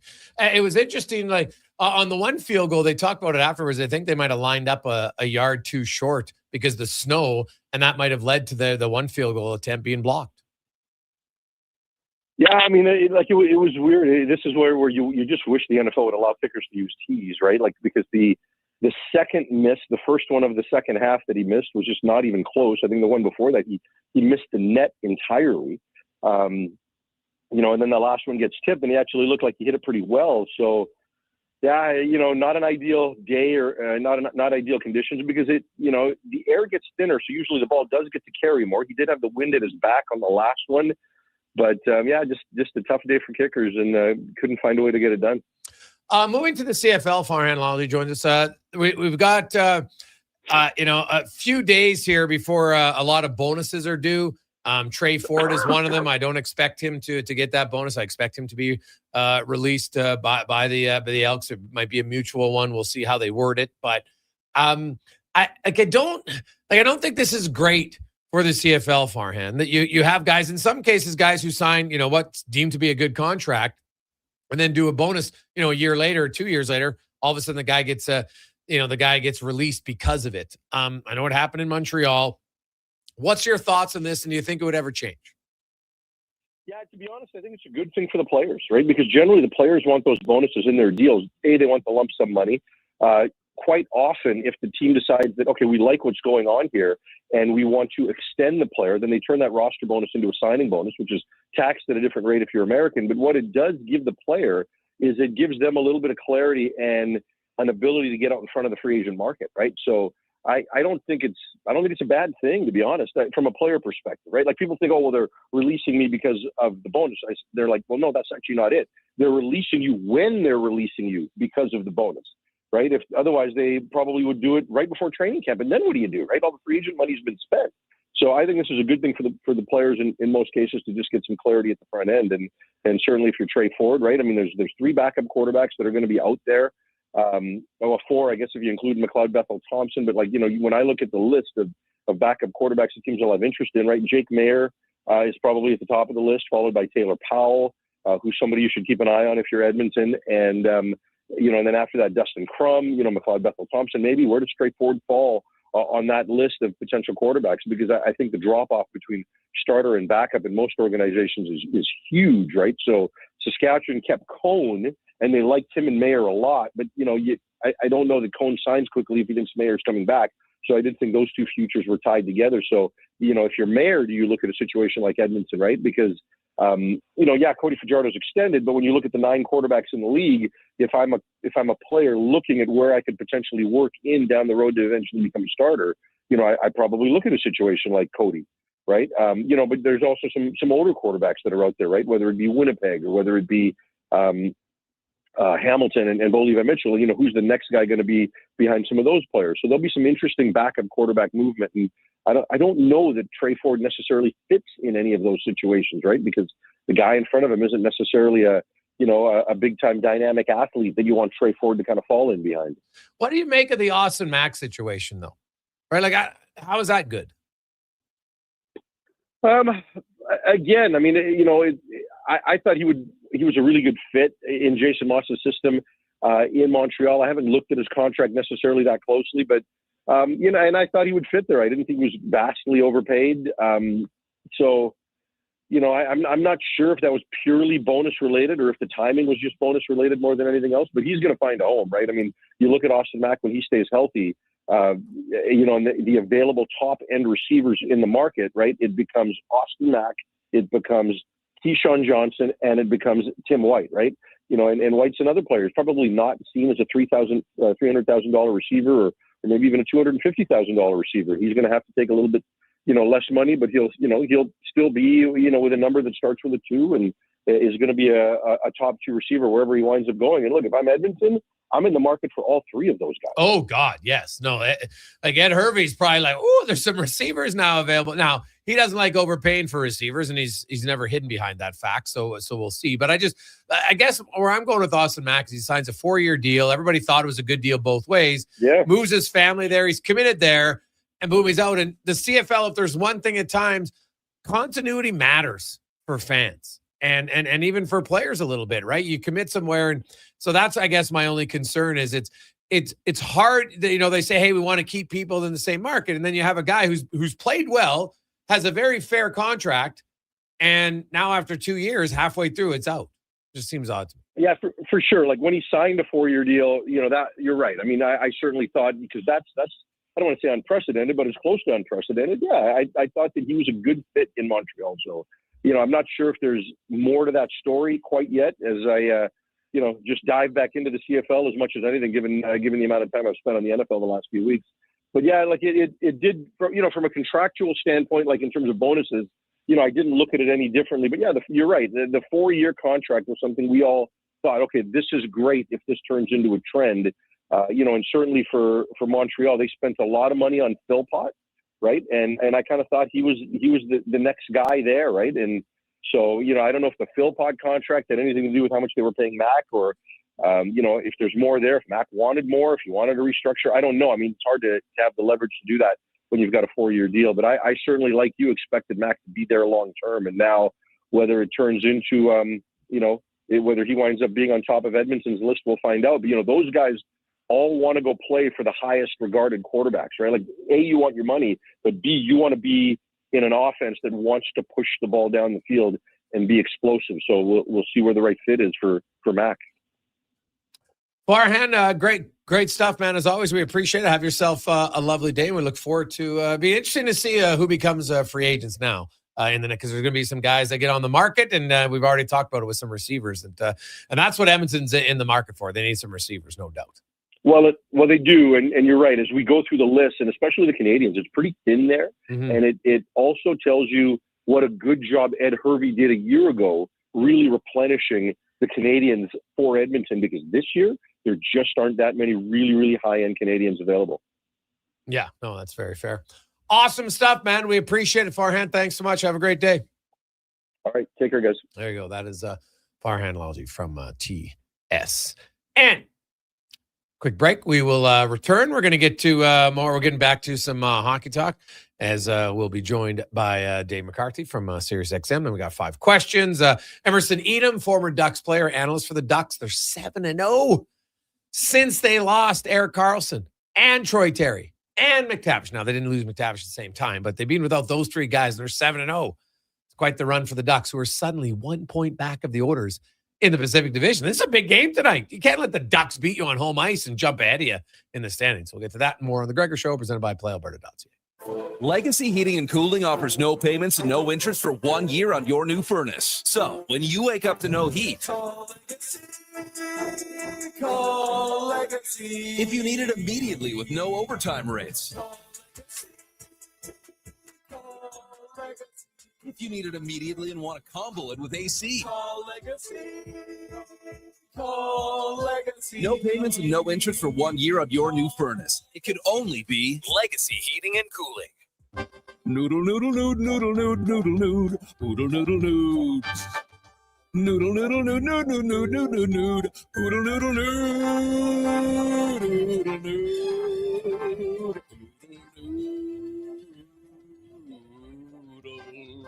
Noodle, noodle, nood, noodle, nood, noodle, nood, noodle, noodle, nood. Noodle, noodle, nood, nood, nood, nood, nood, nood, nood, noodle, noodle, nood. Troll low down to Oodle Noodle tonight, because dine-in is open. When picking a New Year's resolution, try to avoid things you have no influence over. Like bringing home the cup? That would be awesome. But completely outside your control. Instead, pick something you can control, like bringing home some Wilhauk beef jerky. That would also be awesome.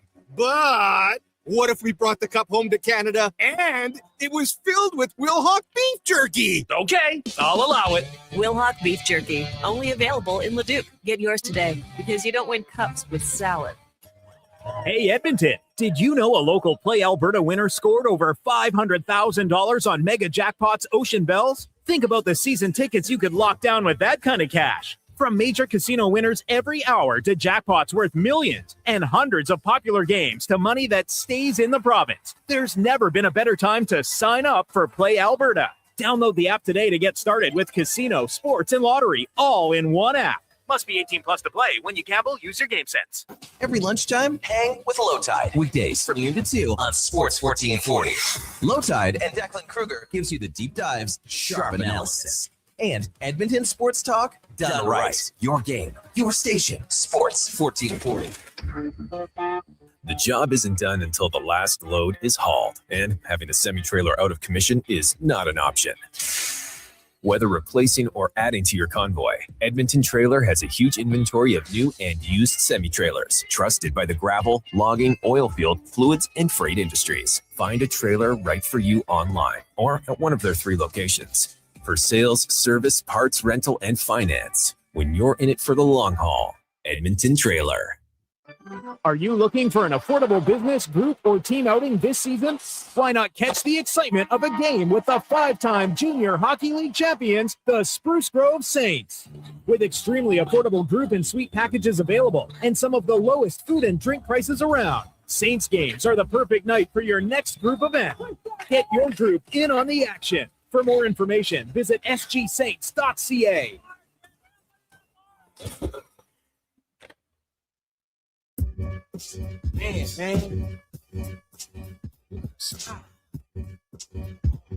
Portions of this hour brought to you by Sherbrooke Liquor, the best place for wine, cocktails, and beers from all over the world. Also a variety of excellent non-alcoholic options. See more at SherbrookeLiquor.com. The Jason Gregor Show, the best of Edmonton sports talk and beyond. This is Sports 1440. Presented by PlayAlberta.ca, Alberta's only regulated online gambling website.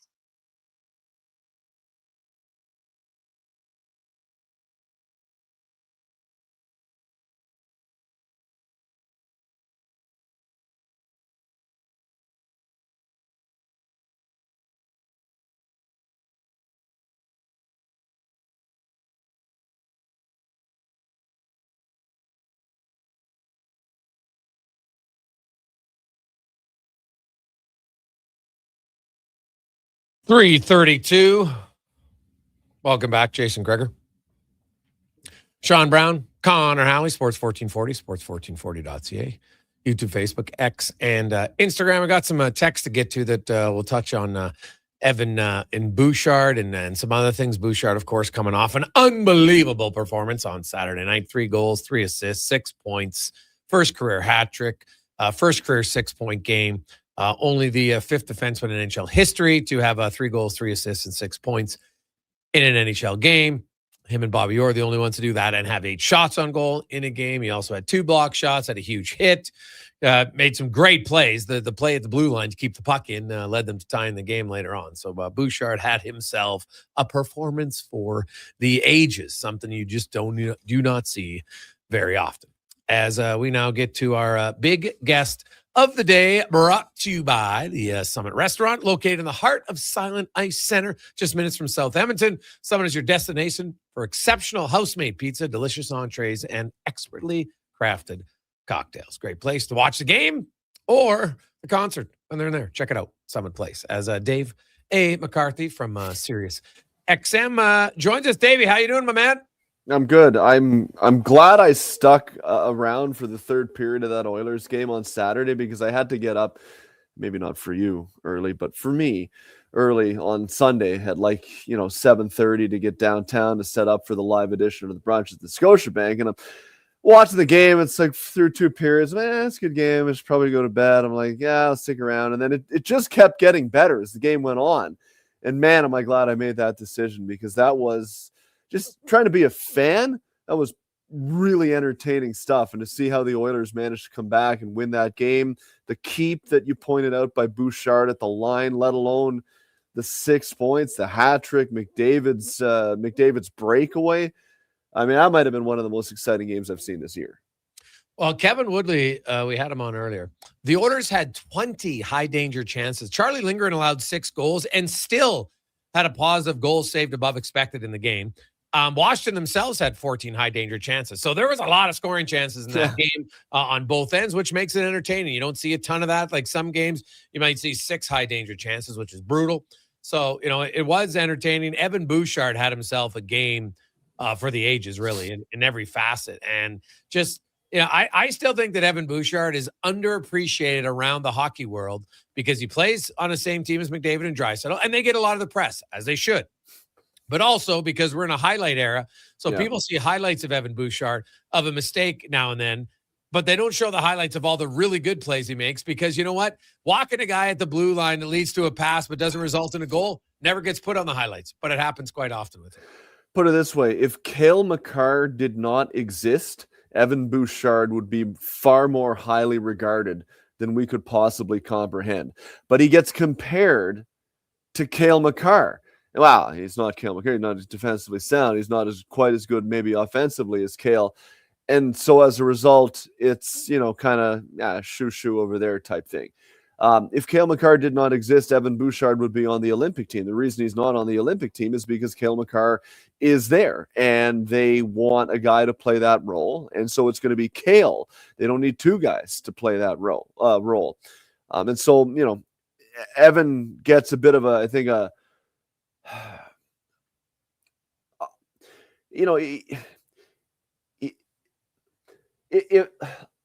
guess what I'm trying to say is we should appreciate him for what he is, but because he's not Cale Makar, we think he's somehow insufficient.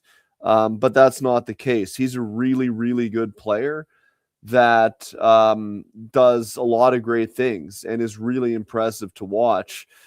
He's just not quite Cale Makar, and so he doesn't quite get the same adulation. But what I watched from him the other day on Saturday, there's not too many guys that can play like that. Yeah, there's actually better than Makar in some facets. People never want to admit it, especially if you actually go back and do a deep dive in their playoff numbers. Bouchard's numbers are actually better. And the thing, I still think Team Canada made an error, because Evan Bouchard might be the Oilers' best penalty-killing defenseman. And the Oilers' penalty kill has been really good. Like, Bouchard doesn't have to just play on the power play, but at the Olympic team, what would be the problem having 2 good power play units? You know what I mean? Like, I think it's kind of odd to say, well, we can't have room for Makar and Bouchard. I'm like, why? you can have room for three or four of the same defensemen who aren't great puck movers. Like, what are we talking about? I think it's a little odd to me in how Canada's built their defense core, my own personal opinion. Well, I think they put so much priority, number one, on the Four Nations. And, it's somewhat understandable. They won. So it worked. And as a result, I think they wanted to bring back the same group. I think they put a premium on guys who have been through it before at that level. I think that's a big reason why Drew Doughty is on that team. And time will tell if that turns out to be a mistake or not. Look, Drew hasn't played good at all since being named to the team. Do I think he can put together a string of 5 or 6 games, which is really all it's going to take? I also do believe that, but we won't know until the tournament plays out. So it all comes down to risk calculation and who you have the most confidence in a short spurt. And I guess they feel that Drew is that guy. But yeah, I mean, if somebody was to get hurt, I think Evan Bouchard should be looked at really, really strongly to be on this team because he's been really good and he's been on long runs in the cup playoffs. Stanley Cup playoffs, hasn't won, but he's gotten about as close to it as you can. Once you get to that point, yeah, it's a coin toss here or there. So to say he can't stand up under the pressure, it's not like they get pumped in the first round every year. He's been in the Cup finals 2 years in a row and about as close as you can get to winning. Dave, how much, I mean, now that we're talking about Bouchard, like at times you're in Toronto in that market, at times as fans in the media, sometimes do we devalue or take for granted certain players? I mean, you look at Mitch Marner in Toronto and, the struggles that they're having, and I'm sure they would love to have a player like that or maybe even have him back. So at times, do you think we devalue and take away a little bit and take for granted the player and the skill? Yeah, I do. I do think so. There's a reason why Joni Mitchell and the Big Yellow Taxi became such a big hit as a song. You don't know what you got till it's gone. It's because there's truth in that saying, right? And did the Leafs get to where they wanted to go with Mitch Marner on board? No. Were they disappointing often in the playoffs? Yes. Would you trade where they are right now to get back to being an automatic for the playoffs, maybe winning around and seeing what happens? Also, yes. And like, that's the reason why Brendan Shanahan, I can tell you, was reluctant at breaking up the core.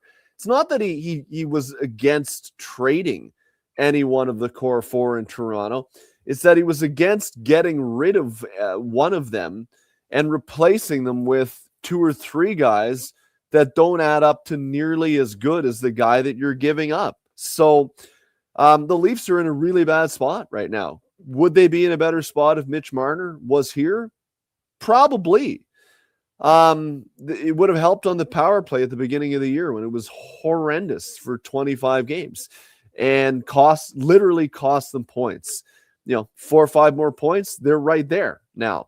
So yeah, his absence has hurt in that sense, but how much longer can you keep going with the same group when it doesn't ultimately get you to where you want to be, which is to contend for a Stanley Cup? So at some point, something has to change. And the reason he ended up moving out is because his contract came up and it just happened to work out that way. It could have been William Nylander. It could have been Austin Matthews, but the way the contracts worked out, it was Mitch. And so did people in Toronto undervalue him?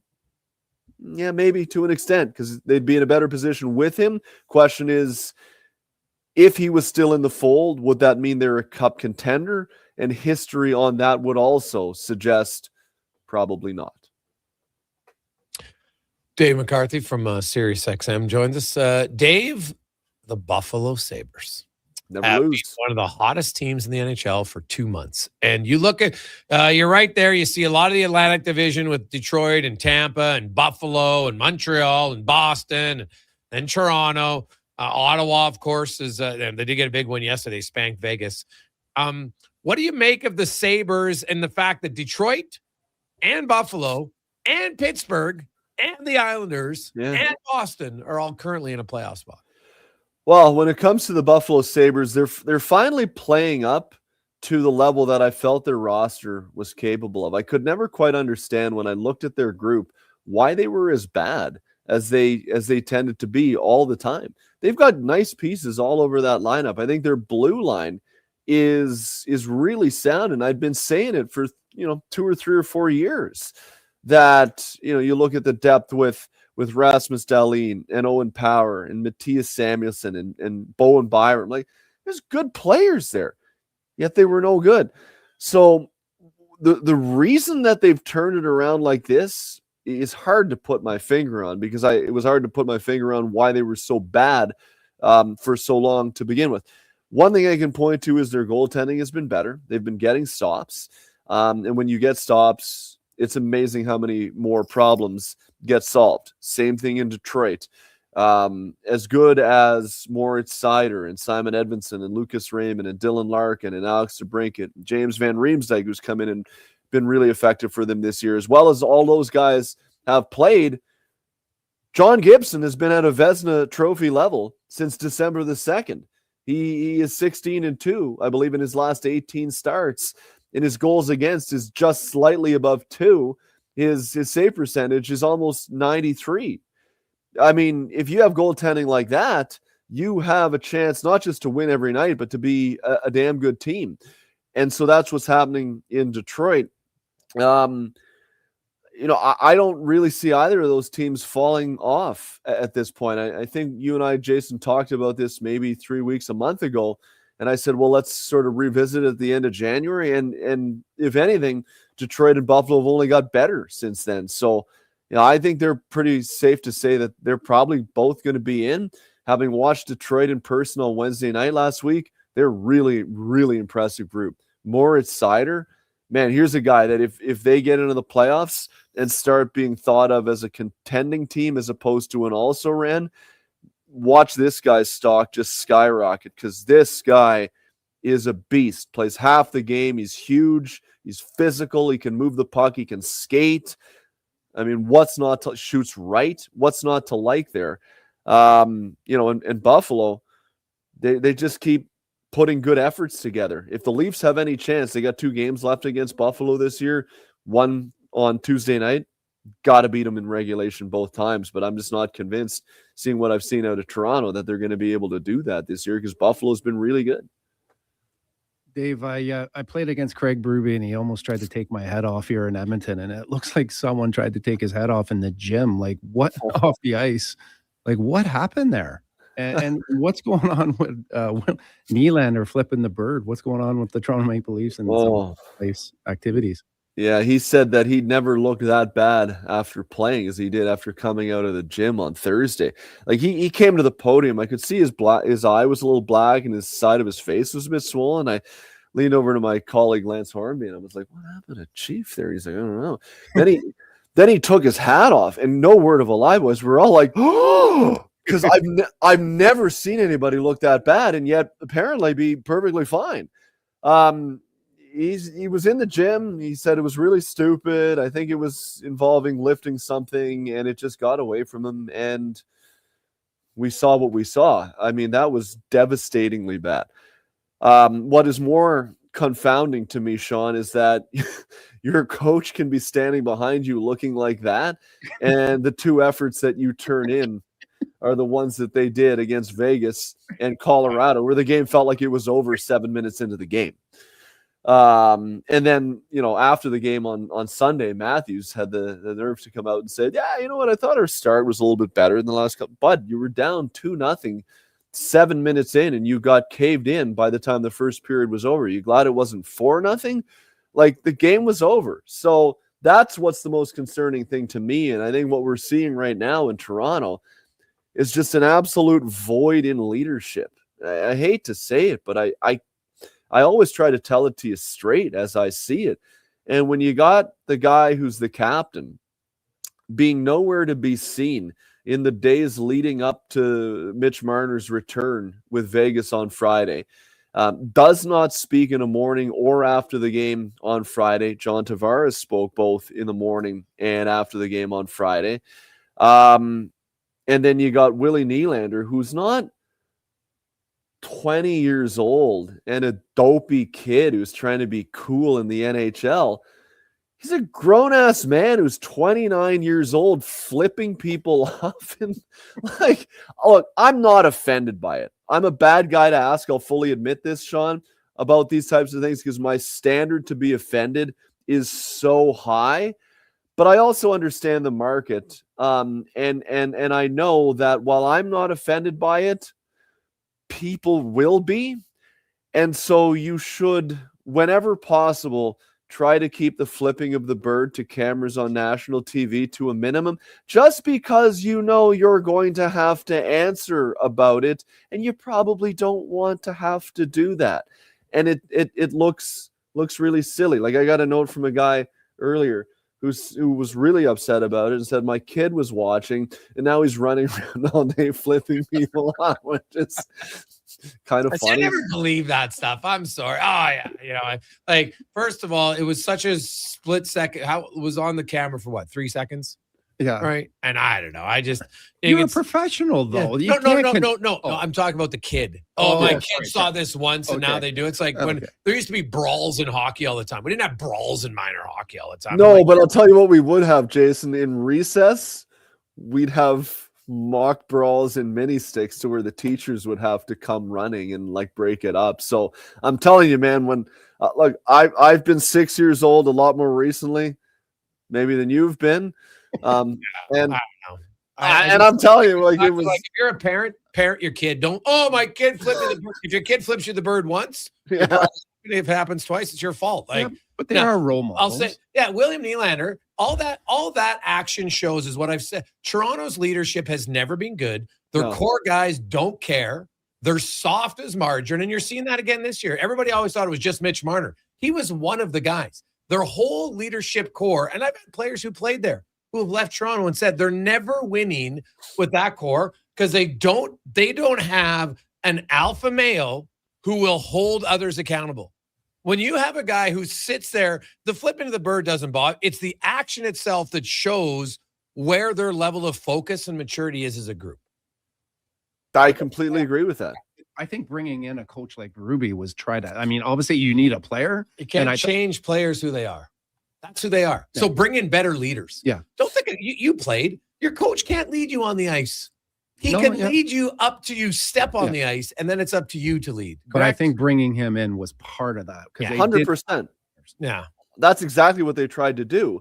But I agree with you, Jace. Once you are on the ice, you are who you are. And the four of them, maybe the three of them. John, I think Tavares desperately cares. He's just at a point in his career where the impact that he can have is not at the same point that he could have when he came into the league on Long Island. So I'll say the three: Nylander, Matthews, and Marner. They're all cut the same way. Like, they really are essentially the same guy. And I did think it was a mistake at the time when they took the C off Tavares to put it on Matthews, because from everything that I've seen out of him, you might as well just give it back to John Tavares, because if you don't want to come out and speak on the day that Mitch Marner's back in town, and because and then you make a snippy comment to Masters the week before when they were in Vegas about I'm sick and tired of the Mitch questions, like, bud, what are you expecting right now? Just say, hey, it's going to be weird playing against him.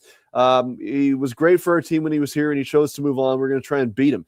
Then we're not talking about this 10 days, 2 weeks later. But he's snippy and it becomes a thing, and there's just no need for it. And so really, like, I think Matthews is a great player, but he's a great player when you leave him alone, you let him score goals, let him do his thing. Don't look to him for leadership. That's a mistake. You're not going to get it to the extent that you that you want. And as a result, you're going to be perpetually disappointed in what you see. Honestly, if I'm the Toronto Maple Leafs, I would take a long, hard look at trading one of Nylander and Matthews while their trade is at a value is at an all-time high and getting some good pieces in return. I wouldn't trade both of them because you need some skill. But go out and trade them for guys who have better leadership qualities. They're not going to be the alpha dog, and that's okay. I don't expect guys who aren't that to be what they're not. So go find it, because otherwise, you know what's going to happen? You're going to lose Matthews for nothing. Yeah. But would it not be easier to bring in stronger personality role guys? But what are you going to trade to bring in those guys? And you can't. And Brownie, you played. Can you bring in a guy who's a leader, who's your third line guy? Doesn't your leaders have to be your top guys? You have to be able to play. You have to play. Like Scott Lawton. Scott Lawton is a fantastic leader. Yes. I love everything about Scott. He is trying so hard. He came out to speak. Why? He played with Mitch for like 10 games. He didn't know anything about what it was like when Marner was in town. But he can only do so much. I really believe that needs to come from the guys that drive the ship. It can't be coming from your third and fourth line. You need it on your third and fourth line, but if that's all you have, I don't think it's enough. Was it a mistake getting rid of Reeves? No, I don't think so. I love Ryan Reeves. I really do. But again, he is who he is. And, he can be rah-rah in the room and this and that, and where did it get you? It has to be a part of the guys that drive your ship. If it's not coming from them, one player alone on the fourth line doesn't make you more tough. It helps, but the guys who are on the ice for 20 minutes a night needs to be where it starts from, and it doesn't seem to start there in Toronto. But Dave, there is practice too, right? And that's where a lot of guys hold a lot of guys accountable too. Right? Well, I agree, and I Scott Lawton holds guys accountable. Like he does. He says all of the right things. But I mean, I'll ask you, Sean, how do you hold guys accountable when you do that if you're a guy like Scott and it falls on deaf ears? And then you go out and you turn in the same performance night after night and you say, I think our start was better. Better? It's 2-0, 7 minutes in. If that's Nathan McKinnon, he's taking an axe to the wall saying, I just wasted a day of my life. And then Matthews said, that was fun playing against Mitch on Friday. Fun? Buddy, you got caved in. Like, that's not what people want to hear. And that's why I think it needs to come from the top. It's not coming from there. And really, this group, outside of a 2-week stretch from Christmas until 10 days ago, basically it's been the same team from the start of the year, where it's the coach, it's the role players pleading with guys to be better and turn in better efforts, and yet it just never comes consistently. So what does that tell you after 40 of 52 games, really? Davey, always good to catch up with you, buddy. Enjoy the Sabre game tomorrow night. Should be interesting. The red hot Buffalo Sabres. Oh, they're red hot. The good people of North Tonawanda deserve something nice for a change. There you go. I like it. It's Dave McCarthy from SiriusXM. We'll talk to you on the brunch on Sunday. Let's take a quick break. We'll return to Gregor Show, presented by PlayAlberta.ca. Legacy Heating and Cooling offers no payments and no interest for 1 year on your new furnace. So when you wake up to no heat, call Legacy. If you need it immediately with no overtime rates.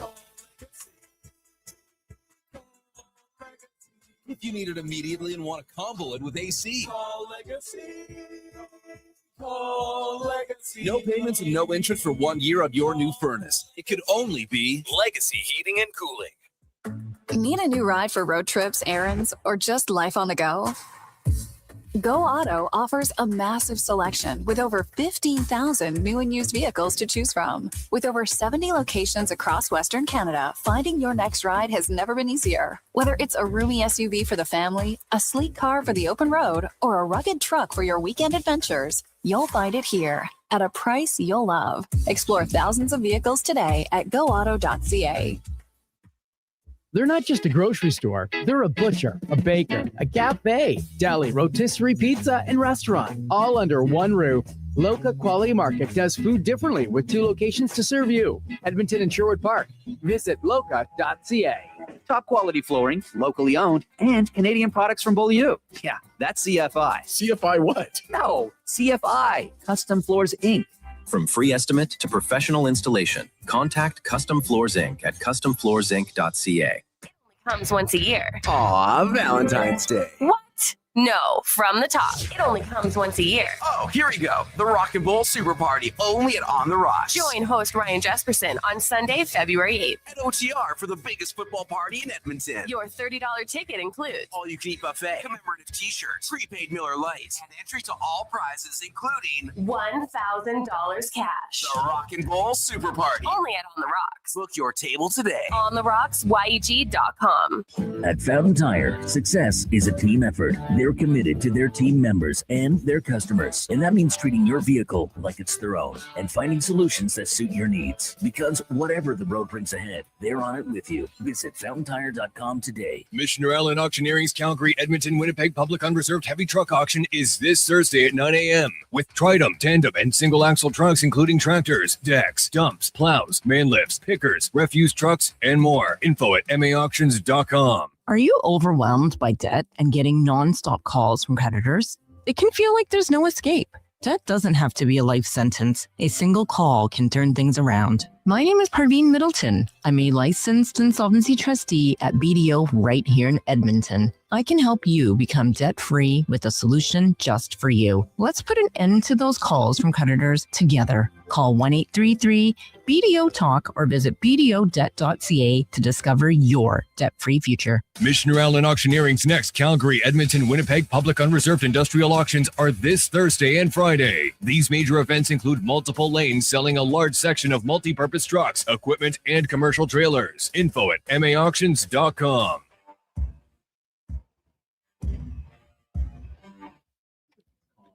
Portions of this hour brought to you by Papa John's. Get 3 large specialty pizzas for only $54.99. Perfect for game night. Use promo code 3LG at papajohns.ca or on the Papa John's app. This is Sports 1440, where Edmonton talks sports. On YouTube, Facebook, and X. Here's Jason Gregor. Brought to you by playalberta.ca.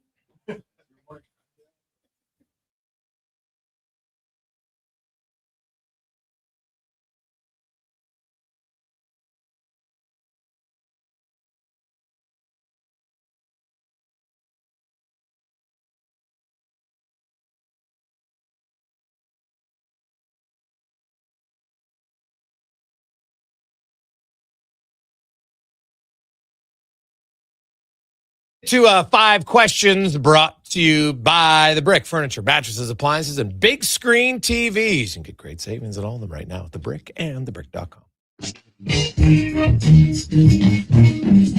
It's time for 5 questions on the Jason Gregor Show. All right, guys, question number 1. Great games in terms of entertainment value Saturday night with the Capitals and Oilers. Oilers winning in overtime. When it comes to pure entertainment value, what is the best game you've ever seen?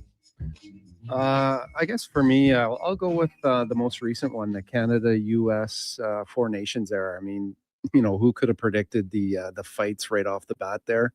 That was actually kind of, I forget what I was doing something that day and I was taping it and maybe my son was playing or something like that, but I was getting a bunch of texts about, did you see that? And can you believe this? And yeah, that was probably, anytime you get 2 countries going at it, whether it's the Olympic, the gold, the gold goal there by Sidney Crosby. I love those. Yeah, it's hard because, a lot of times it's going to be a recent memory for sure. I don't want to copy you and say that game because the start of it was obviously just because it was so unexpected. Right? Yeah. That's what made it fantastic. When I think of games over time that I have just like, it was an entertaining game that I had nothing to do with, the Patriots Giants because of the catch. And the fact it was the perfect season on the line for the Patriots and got ruined. That was a game that was it the most entertaining game start to finish? No, but it definitely held my interest for sure. Every game 7 of a Stanley Cup final, NBA final, MLB, like those games are just like, what about the Blue Jay game? Their game 7, that was, for recent memory, that's probably one of the most entertaining games, especially because the Jays had so many chances to win the game. Jeez. Question number 2. We still haven't Bouchard put on a legendary performance Saturday night. You've talked about it. If you're ranking offensive defensemen in the NHL, who do you have him above him on the list? Well, you probably have to put Cale Makar simply because, he has more points. So if we're talking from a pure offensive standpoint, then, I'm going to say Cale Makar. He would, because Makar has more goals and he has more points. So I would say Makar. I would agree. I mean, Makar is hard to argue. Another player that I don't have his stats or anything like that, but just watching him and watching his game offensively is Hughes. I mean, his impact on the game and his ability. Yeah. Yeah. Yeah, no, he's good. The other guy I would put in the list because the other guy doesn't have the advantage of ever getting to play with McKinnon or Draisaitl or McDavid.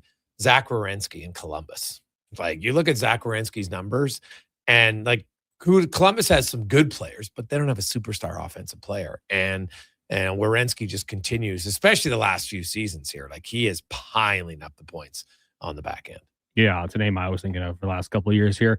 Question number 3. It is early on, but do you have a favorite storyline as we get closer to the Super Bowl between the Patriots and Seahawks? I know that blowouts don't happen that often, but this one to me is blowout city. So I guess my storyline would be, what is the line going to be heading into the game? I guess maybe for me, I guess it would be, the coaching, right? Isn't it that Mike Vrabel, he played for the Pats, had a chance to play for them and also be a coach to, as a player win the Super Bowl and as a coach win the Super Bowl for the same team. That's pretty cool. I'll throw in just the Sam Darnold arc from seeing ghost to starting in the Super Bowl. Question number 4, we're going to change it up here. It is Wayne Gretzky's 65th birthday. So do you have a favorite Wayne Gretzky story on or off the ice? Yeah, for me, it was obviously playing against Gretzky was, was a pretty special moment to play against a player like that, growing up and watching him and everything that he's done. So it was kind of cool when we were in Madison Square. I got a couple, but we were playing in Madison Square Gardens, and I was with Roman Hammerlick as a D partner, and Gretzky was coming down on us, and he looked at me and I was like, oh, that's pretty cool. He actually looked at me, and then he looked at Hammerlick, and then he came and looked at me and beelined it right for me. I think he's seen some low-hanging fruit there and thought, I will go against this guy. I won't tell you how it turned out, but I definitely didn't stand him up at the blue line. No? But yeah, it was always just to see those guys, right? Watching them, as a young kid and then getting an opportunity to play against them. And I remember another time when we were in LA, I was actually in Boston and we played an exhibition game, and there he is in warm up, and you're just, you're young, you're staring at him, and I couldn't take my eyes off of him. And he was by the red line. And we all know the unwritten rule: you don't cross the red line, and you don't really go near the red line unless you're kind of one of those guys. And they had McSorley, and McSorley was always around the red line. And I remember just staring at him and staring at Gretzky, and I was like, as I'm staring at Gretzky, McSorley is staring at me, and I was kind of like, Jesus, I better be careful how much I'm staring at Wayne Gretzky. I don't want to give Marty McSorley the wrong information. Like, I want anything to do with him. So, yeah, it's pretty special playing against a guy like that. That's the one guy I wish I got. I got Lemieux's stick. I never got a Gretzky. I wish I got a Gretzky. I was thinking, the White Titans. Yeah, Sick. And I was like, do you give up a Lemieux for a Gretzky? If I had an opportunity to trade, I probably would. And Gretzky means a little bit more. You played for the Oilers. You played in the same organization. I could see why that. But just Gretzky, like Lemieux is great, but come on. Like, just all you got to do is look at the rule book. The record book. It's not really close at the end of the day, right? Like, as great as Lemieux was, like, he's still 1,000 points behind Gretzky. Yeah. So I would make that trade. You can talk what ifs all you want. What ifs? There's no, you know what? If he played more games, he'd have scored this. That doesn't sell on the market. Right? that doesn't, it's not like, well, there's no what ifs there, right? His rookie card isn't worth more because he might have played more. It's just not how it works. So yeah, no, of course, somebody offered you a Lemieux if you said, hey, I'll give you a Lemieux and the Gretzky, find some guy in Pittsburgh who's got a Gretzky stick. I know. Right? Because then there's the emotional connection, but yeah, all day long. To me, Gretzky, like, obviously I've met Wayne a few times, great. But to me, it's more, when you just take times and you dig into some of his records over the years and just, kind of his, like, in his first 10 seasons in the NHL, he had 1,837 points. First decade in the NHL. Like, there's only 2 players in their whole career who had more than that. That was his first decade. Like, Gretzky was on a different planet. And the more and it's kind of funny because my son now is getting older and he likes to, read up on stuff. And So he's reading up on this. He's always like, well, Dad, it just doesn't make sense. Like, how could he be that much better than everyone else? And that's why when everybody's, oh yeah, he played in the 80s. Everybody played in the 80s. Everybody who played in the 80s played in the 80s. Why was he so much better than everyone else? Why? Because he was better than everyone else. Like, it's just that simple. Yeah. So, I mean, you've met him too. And that's the one thing I thought was really special about him, because with those great players that everyone wants a piece of your time. And I've met him a few times, but I met him in Nashville. And I remember it was, late in the night. We were all probably out. He was out. I was out. I know that. And he came into the lobby, and I went up to him right away. And just the time that he had for me, I'm pretty sure he didn't know who I was, but just the time that he had for me, just the kind of small talk and, humor me for a little bit. I thought that was pretty special too. Oh, yeah. Well, that makes sense. Final question, guys. We'll make it quick. You're all this day in 1954. They broke ground on Disneyland in California. So if you could head to one amusement park tomorrow, where are you going and what's the first ride? I'm gonna go with Canada's Wonderland. Being from Ontario, that was always kind of a pretty special place, and they got some pretty cool rides. I'm not a heights guy and I'm not a ride guy, but I went back there and I took my daughter and I was like, oh shoot, I actually got to go on the rides with her. It's just her and I, and I did quite a bit of them. The one roller coaster I didn't do was the Bat, but other than that, I did them all, and I swear I couldn't turn my head for about 2 weeks. My neck was so sore from being stressed out on those rides. Oh man, I would go back to Six Flags Magic Mountain, California, and it has some of the best. Like it's more for for adults and older, and their rides are unbelievable. Apocalypse was phenomenal ride. I was looking at, it's funny because we're looking at a place to go, and I was like, man, I want to go there again. My son's not old enough yet, but he kind of likes rides. My wife would hate it. She doesn't like those at all. But they had a ride at I don't remember the name of it, but you locked in. It was like a roller coaster, except when you sat in your seat, there was no floor. And so you were belted in, but your feet dangled above you. Yeah. And as you went, it was like you were swinging and you'd come through the trees. And so you're swinging, you're like, oh my God, we're going to hit the tree. And boom, it obviously it's built so you don't hit the tree.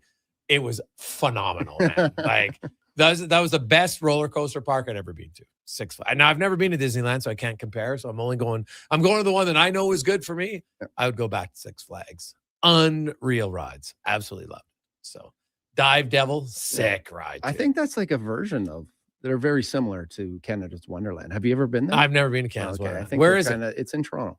It's in Toronto, right in Toronto? Yeah. Just I don't know, maybe Markham or something like that, but it's not too far away. Really? Yeah. And they have lots of rides. Tons. Yeah, that was kind of like the Cadillac of all amusement parks to go to growing up. All right. Well, next time I go there, I might have with my son, I've stopped in. So you're giving it a 5-star recommendation? Well, yeah, if you like to be scared and you're a thrill seeker, then I think it's right. Well, I like roller coasters. Like I don't like where I'm spinning though. Like that's why I like a roller coaster. If I have to do a loop, no problem. It's those rides, like I respect people who do like the Gravitron, you just like sit on the ride and it's just like spins in a circle for a minute straight. I'm just like, maybe because when I went on the ride in Leduc and some kid puked on it and I'm on the other side, the one that used to stand up on, and like it was like all his vomit came like a spot or two away from me. It didn't hit me, but I was just like, this is the worst. Yeah. And so I never went on those rides again. I don't like the spinoramas. So Brownie, have yourself a great day. Enjoy the games, and we will chat with you next Monday. That's Sean Brown. Let's get to Conman. We're a little late.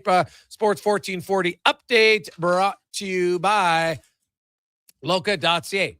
2 locations, Edmonton and Sherwood Park. They have over 200 chef-prepared meals for you. Stop in or order online, meals.loca.ca. The Sports 1440 update. Game day, Oilers and Ducks down at Rogers Place. Puck drop 6:30. Pregame here on Sports 1440 at 5:30. Elsewhere, you got the Lightning in Mammoth. Bruins in New York taking on the Rangers. Flyers hosting the Islanders. Jackets games postponed due to weather issues in Columbus. In the association tonight, Cavaliers host the Magic. Lakers in Chicago. Grizz take on the Rockets. Timberwolves host the Warriors. Earlier today, Hawks knocked off the Pacers 132-116. And it was the Hornets victorious over the Sixers 130-93. Coming up in hour 3 of the Jason Gregor Show, we'll hear Cam Pate's 2-minute warning, more comments from the Oilers, and be joined by former NHLer, current Ducks analyst Emerson Edom. I'm Connor Halley. This has been a Sports 1440 update. Sports 1440, the Stingray radio station. CKJR broadcasts from West Edmonton Mall and Wetaskiwin. Download the free Stingray music app and listen wherever you go. Legacy Heating and Cooling offers no payments and no interest for 1 year on your new furnace.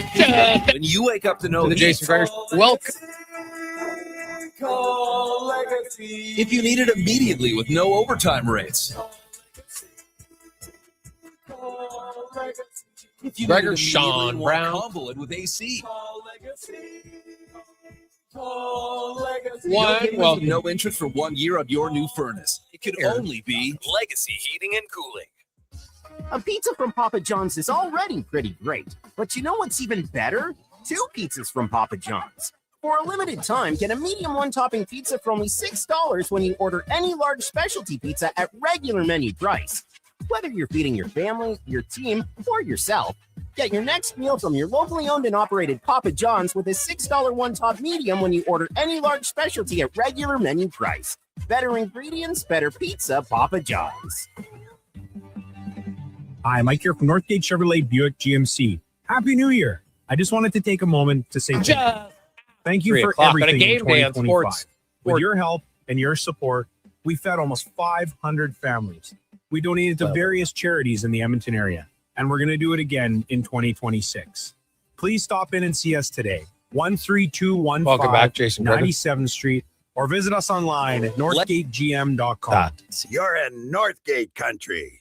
Well, get ready for a silly hockey fans. Your partner in power just skated onto the ice. EWEL.ca, the new e-commerce website for 5 questions brought to you. Power Play 24/7 365. UL skates to where the puck will be in 5 years. Now that's forward thinking. Killer selection, slamming products from the best brands, and legendary service. Don't sit on the bench. Get your account today at EWEL.ca and win that project. Plug into your partner in power. Get an EWEL.ca account today. The new double cheesy melt at McDonald's. We're talking 2 juicy, mouth-watering 100% Canadian beef patties, 2 slices of cheesy goodness, with even more melty, cheesy sauce on top. Topped with pickles, then crispy and grilled onions. The way it all comes together, you don't just eat it, you melt into it. The double cheesy melt, only at McDonald's. For a limited time only, at participating McDonald's restaurants in Canada. Missioner Allen Auctioneering's Calgary, Edmonton, Winnipeg Public Unreserved Heavy Truck Auction is this Thursday at 9 a.m. with Tridem, tandem, and single-axle trucks, including tractors, decks, dumps, plows, man lifts, pickers, refuse trucks, and more. Info at maauctions.com. Hey, Gary, is that your dad? No, this is Evan, the new sales rep I hired. Oh. First impressions matter, but when hair loss takes over, it can feel like you're not being seen for the maverick you truly are. Hi, I'm Dr. Vance Elliott. At Advanced Hair and Skin Surgery, we know that hair loss is more than just a cosmetic issue. It's personal. Let's discuss all the cutting-edge options available so you can make a great impression every time. Book a free consultation today at drvanceelliott.com. Missioner Allen Auctioneering's Calgary, Edmonton, Winnipeg Public Unreserved Equipment Auction is this Friday at 9 a.m. featuring graders, forklifts, wheel loaders, man lifts, mini excavators, skid steers, telehandlers, plus commercial trailers and sea cans. Info at maauctions.com.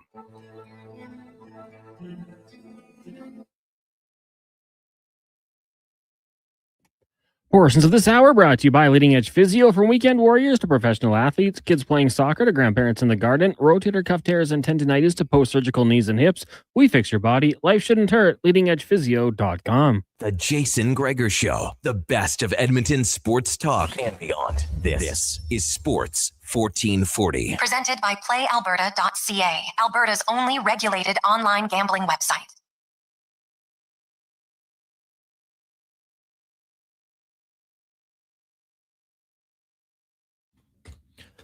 4:15. Welcome back, Jason Gregor, Connor Halley, Sports 1440, sports1440.ca. Oilers and the Ducks tonight. Remember, the game is on Prime, so adjust accordingly. If you don't have it or you want to go out, you can go see it. Maybe one of your buddies has it.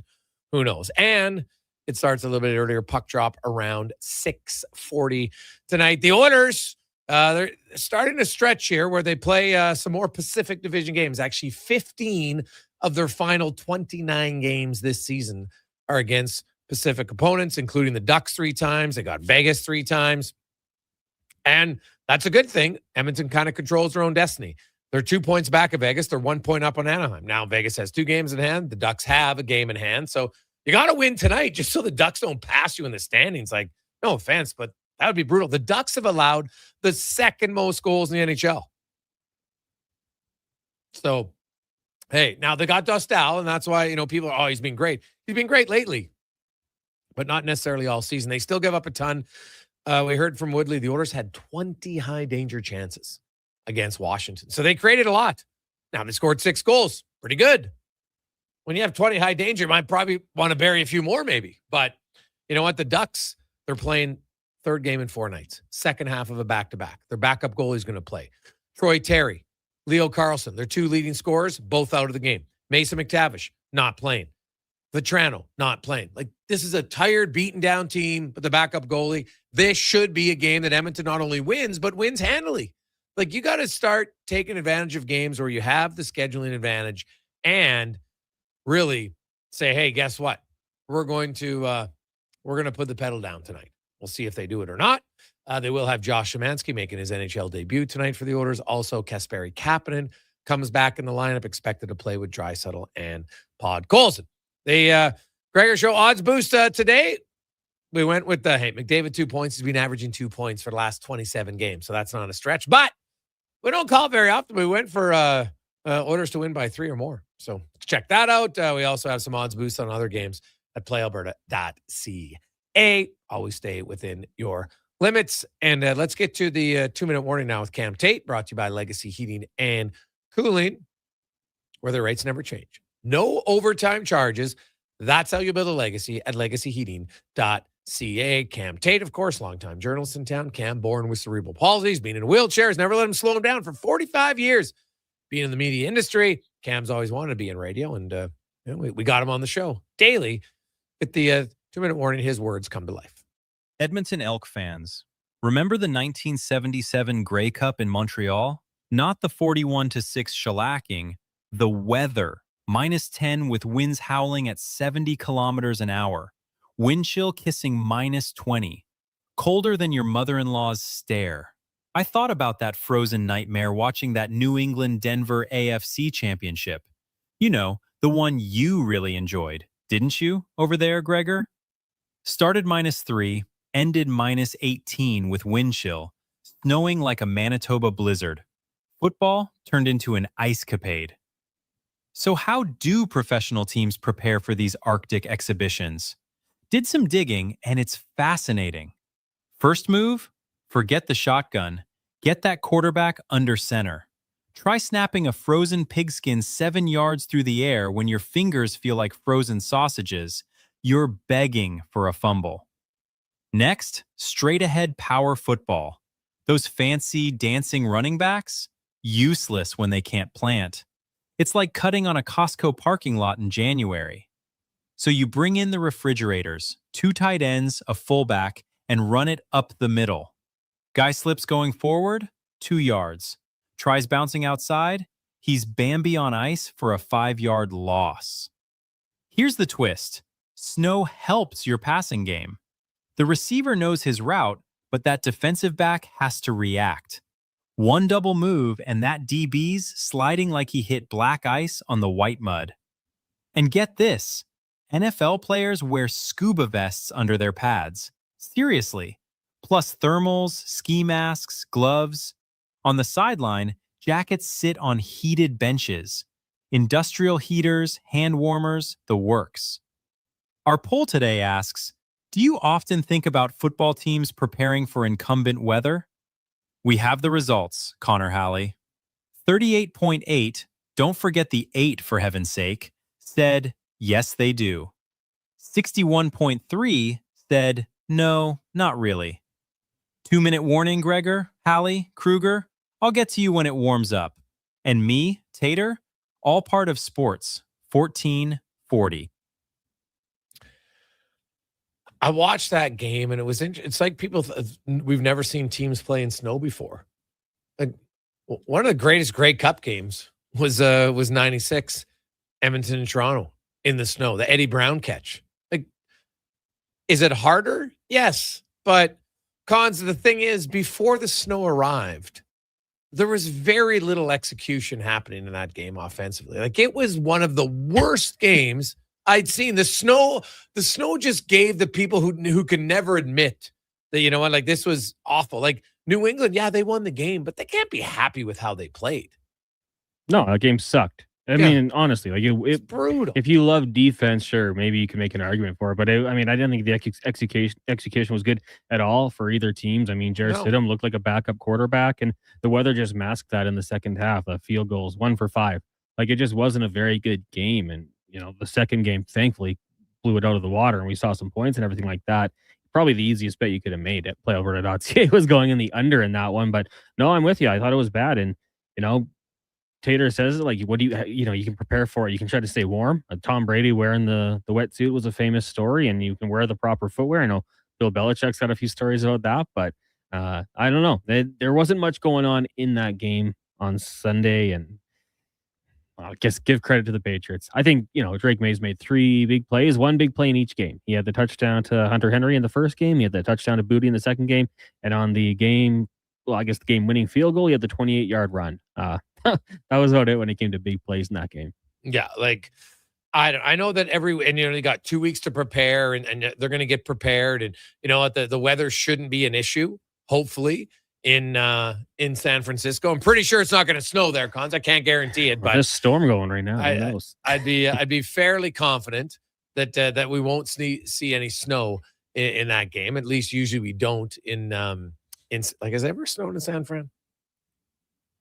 I'm sure it has. I'm sure it has once, right, at some point, but it's rare. Like it's not necessarily going to be balmy by any stretch of the imagination, but it should not be, you know, what you saw in Denver by any stretch of the imagination. More than 0.1 of an inch once. Downtown San Fran in 1852. All right, so there you go. Okay, maybe other times, but yeah, it's very rare. Yeah. So like, I think what people forget is Jarrett Stidham had more passing yards than Drake May in this game. Drake May had 86 passing yards. 86. Like, you think that's going to get it done against the Seahawks, Cons? Like, the Patriots defense is okay, but it's not like the Patriots defense is stellar.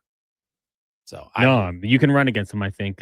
And really, like, how many attempts did they take just hoping and praying Drake May just like, please? They're throwing deep shots against Patrick Surtain. Like, it just wasn't going to happen. No, not good at all. We'll take a quick break. When we come back, the Ducks, they're giving up a ton of goals, but they're winning a lot of games. How are they doing it? We'll find out next. It's a Gregor Show presented by playalberta.ca. A pizza from Papa John's is already pretty great, but you know what's even better? 2 pizzas from Papa John's. For a limited time, get a medium 1-topping pizza for only $6 when you order any large specialty pizza at regular menu price. Whether you're feeding your family, your team, or yourself, get your next meal from your locally owned and operated Papa John's with a $6 1-top medium when you order any large specialty at regular menu price. Better ingredients, better pizza, Papa John's. Silent Ice Sports and Entertainment is an innovative market leader across Western Canada. Properties include the Spruce Grove Saints, the Junior Prospects Hockey League, Silent Rides Charter Company, the Hockey Super League, and the newly launched Female Super League. Silent Ice also owns the Western Hockey League Seattle Thunderbirds and operates the Morinville AAA Arena. The Silent Ice Center, a new state-of-the-art entertainment facility in Nisku, features 2 sheets of ice, a 1,600-seat arena, as well as Summit Restaurant. Learn more at silentice.com. Planning your next event? Let Loca Quality Market cater. From made-to-order meals to gourmet platters to full chef tasting experiences, they make entertaining effortless. Visit loca.ca to start planning today. Mr. Rooter goes skiing. Sick gear, Mr. Rooter. Are you ready to hit the slopes? Not yet. I need to report a possible crime. Oh no, what's happening? I saw a bunch of hooligans discussing shredding the half pipe. As a plumber, I've taken the Pipocratic oath to do no harm and act in the best interests of all pipes, whether PVC, copper, or otherwise. It's made of snow, Mr. Rooter. Snow? Things are worse than I had feared. There's no better plumber than Mr. Rooter. At Fountain Tire, success is a team effort. They're committed to their team members and their customers. And that means treating your vehicle like it's their own and finding solutions that suit your needs. Because whatever the road brings ahead, they're on it with you. Visit fountaintire.com today. Remember 2025? That's so last year. But seriously, St. Albert Dodge needs to clear some 2025 models off the lot to make room for new inventory. So they're having a huge clear out of all the remaining new 2025 Jeep Wrangler Saharas. The Sahara package is the best seller, so they have a great selection to choose from and priced from as low as $59.9. I don't have to tell you, these are going to go fast. So get there before they are gone. Just head up the trail and see how easy it is to do business at St. Albert Dodge. Jason Gregor isn't just a sports guy. He's a community builder with over $2 million raised for local charities. And his Gregor Foundation, he's making a difference on and off the air. Check out Gregor weekday afternoons on Sports 1440.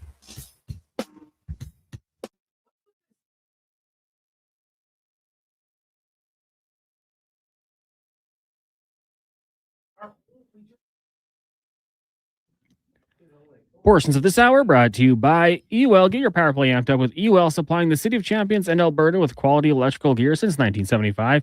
EWEL.ca is your partner in power. The Jason Gregor Show, the best of Edmonton sports talk and beyond. This is Sports 1440. Presented by PlayAlberta.ca, Alberta's only regulated online gambling website.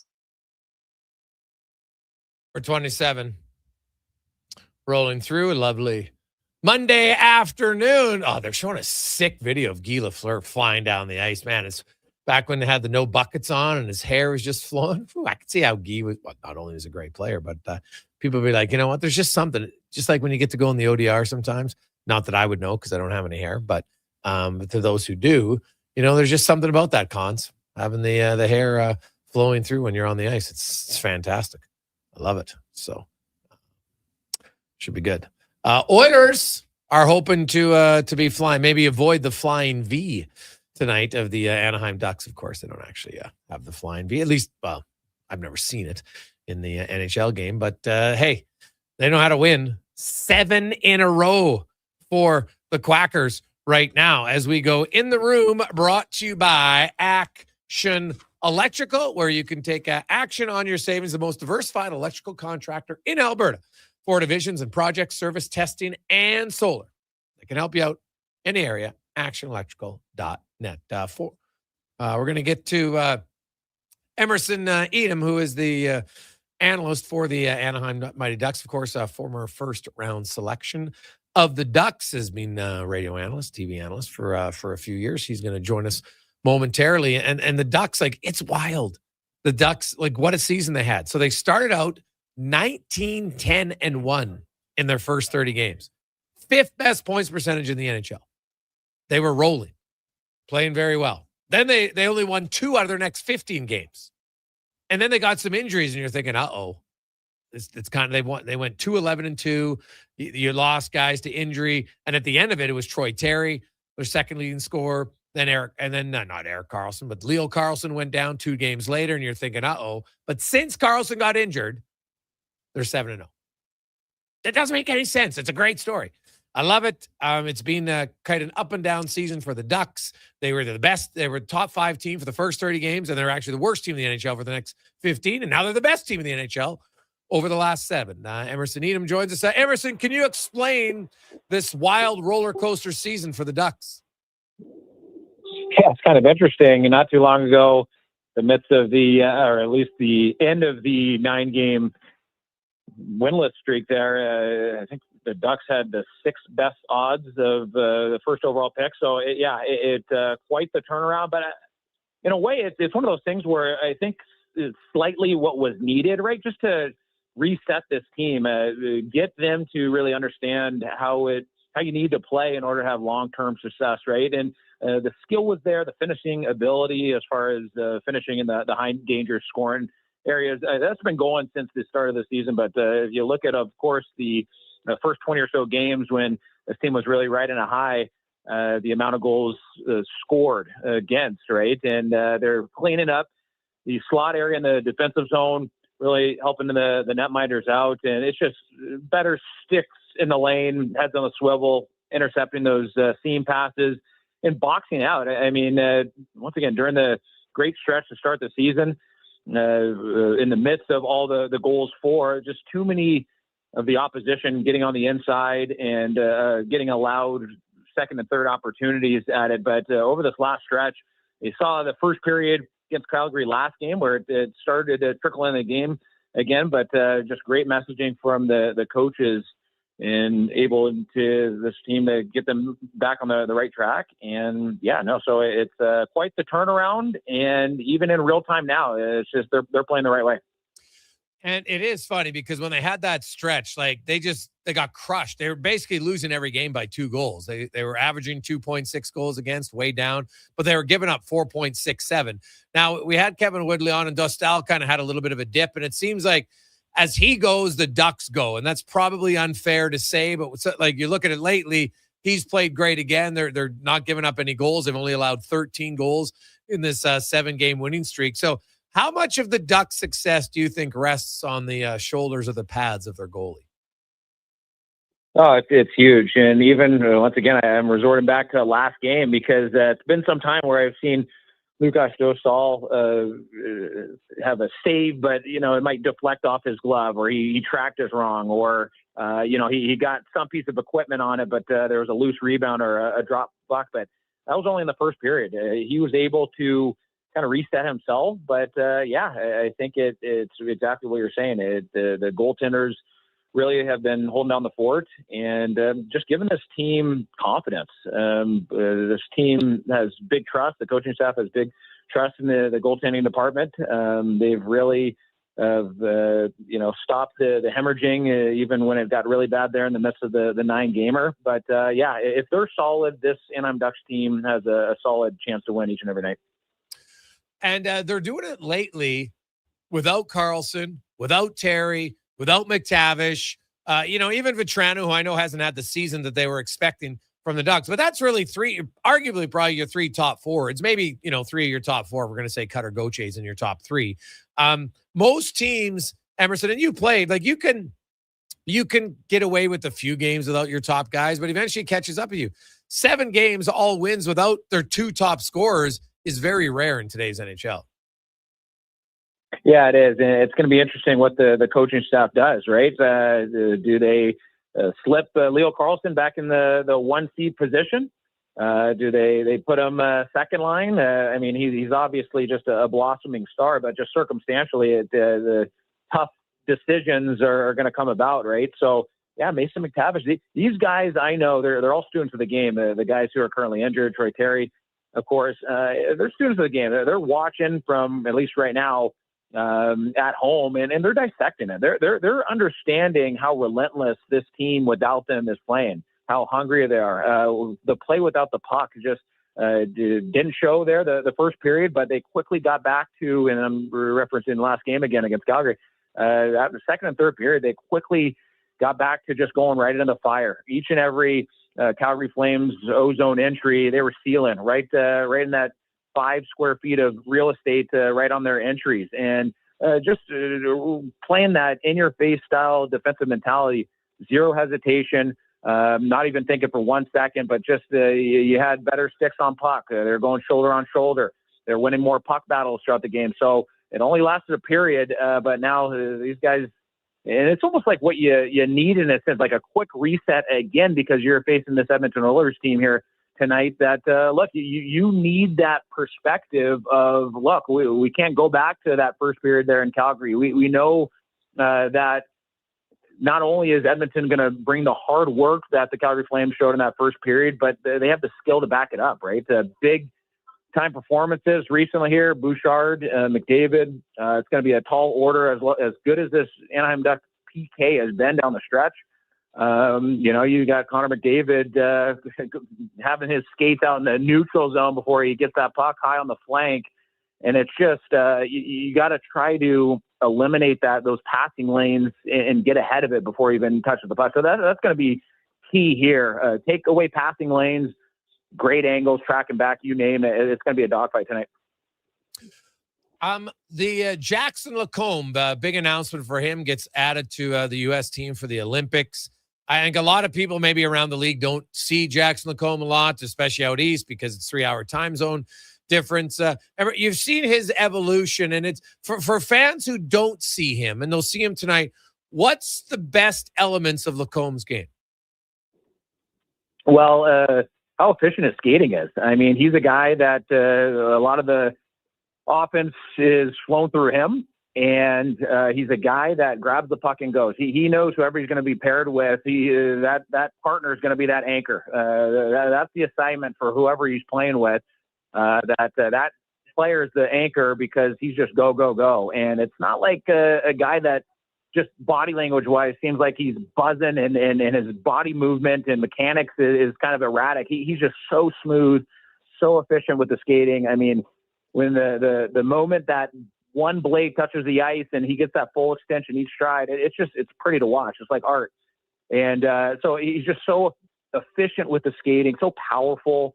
Doesn't take him too many strides to gain that distance.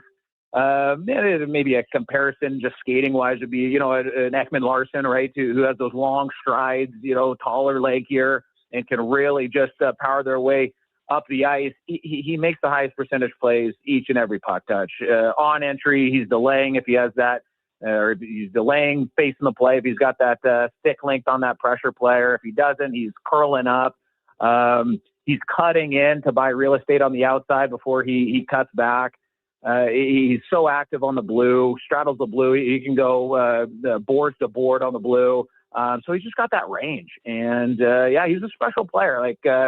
I'm assuming a lot of people tuned into the World Championships last season, at the end of last season. He was dynamite. Him and Cutter Gauthier, I mean, they were playing well beyond their years. And that was a huge reason why Team USA had so much success. Emerson, you look at the Ducks, and obviously they haven't been in playoffs in a while. So when you look at them and Pat Verbeek and his approach here at the trade deadline, is there a position or two you feel they really need to strengthen on the squad? Yeah, I think we can make the argument that no one expected this Ducks team to do what they're doing, right? So I think you just got to be careful. Pat's been just perfect in his measurements, right? He goes aggressive when you have a Beckett Seneca there. When he got drafted, he's Central Scouting, ranks him, right around mid-round. He takes him at number 3. Everyone was surprised, but obviously it was calculated. Obviously, he knew that Columbus, till 2 months ago did I see Columbus in some posts that they had that Seneca jersey ready for number 4 pick overall. They were going to take Seneca. So he knew something was brewing. He knew he couldn't trade down. It was just a masterclass. I think everyone's not asking any more questions. Beckett Seneca last game just put this team on his back. It was a world-class game. So it's one of those things where, look, if knowing Pat, he's going to make the right move. I can anticipate him doing what's right for this organization within the next 3-4 years. And that's not selling a farm. That's not selling a bunch of picks. He's going to do what makes sense.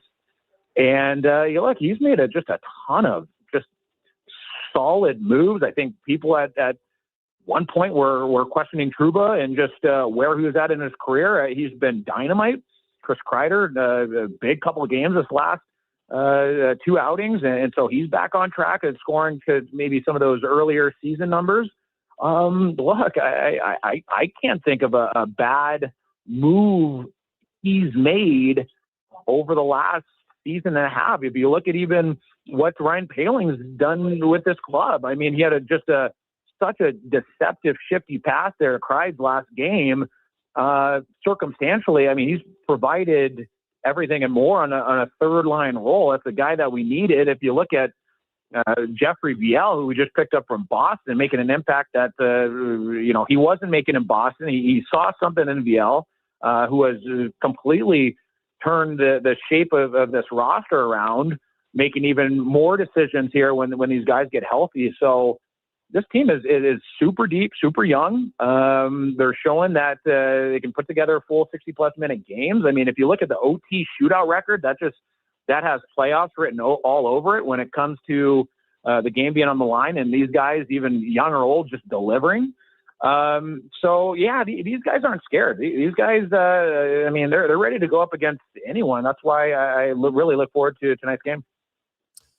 Emerson, should be an interesting one. We appreciate your time. Enjoy the game. Anytime, Jeff. Thanks. Awesome. There's Emerson Needham, analyst for the Anaheim Ducks. I'll say this about the Ducks. Their games, no team in the NHL from a pure entertainment standpoint, has been more entertaining than the Ducks. They're right up there in goals for, and they're right up there in goals against. So you go to a Ducks game, you're likely to see some goals, as their goals are at 6.69. Nice per game in the NHL. The Colorado Avalanche not up there. The Oilers are close. The Oilers are at 6.55, so they're close. But I'll look during the break if there's anyone else. I don't think so. So are these the two highest scoring teams in goals for, goals against combined? I think it might be, actually. So might see some goals tonight. Food for thought. Food for thought. Quick break. We will return. We're going to get to more from the Edmonton Oilers. We also have Mark Spector coming up and more. It's a Gregor Show presented by PlayAlberta.ca. A pizza from Papa John's is already pretty great, but you know what's even better? 2 pizzas from Papa John's. For a limited time, get a medium one-topping pizza for only $6 when you order any large specialty pizza at regular menu price.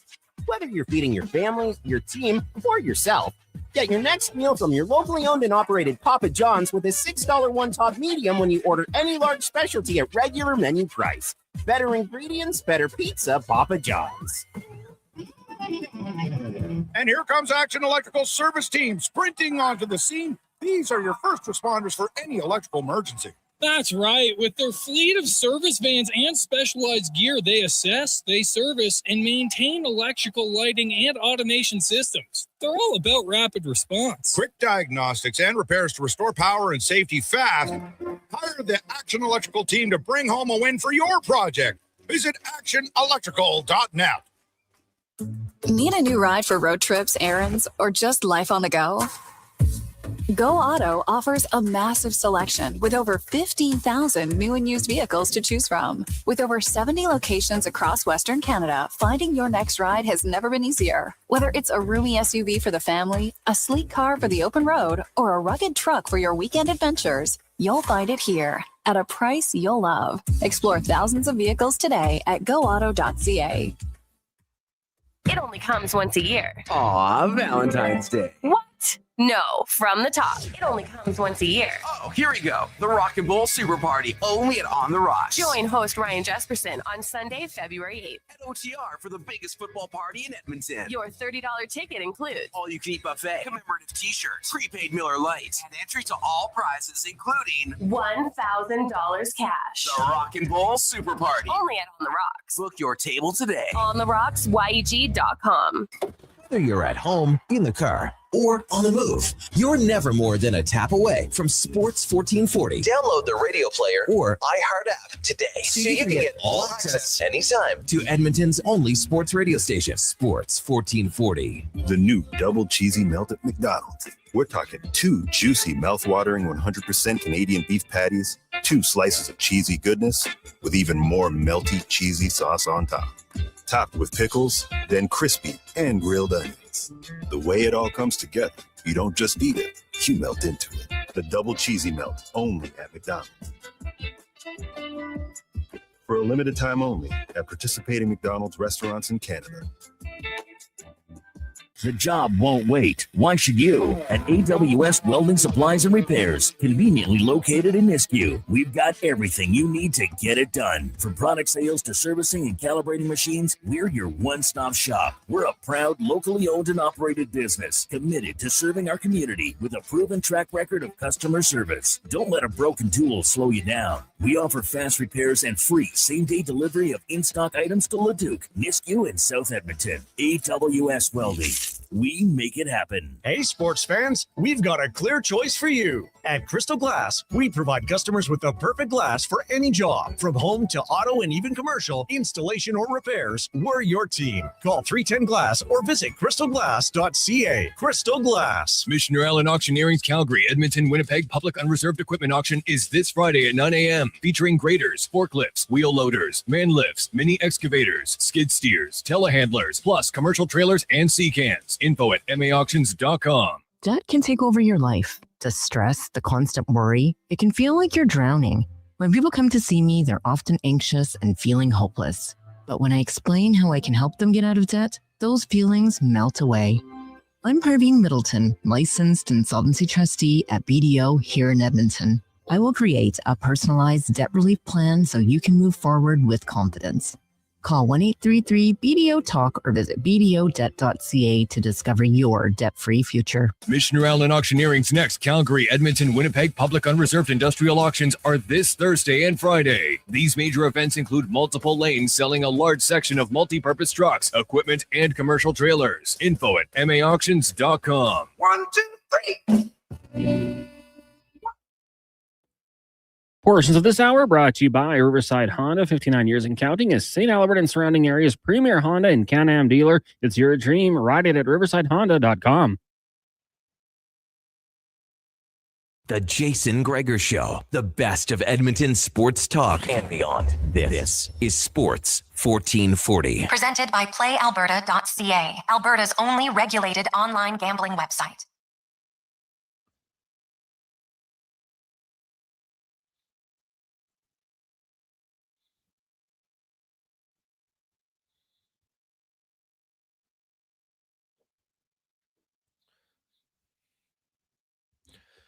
$447.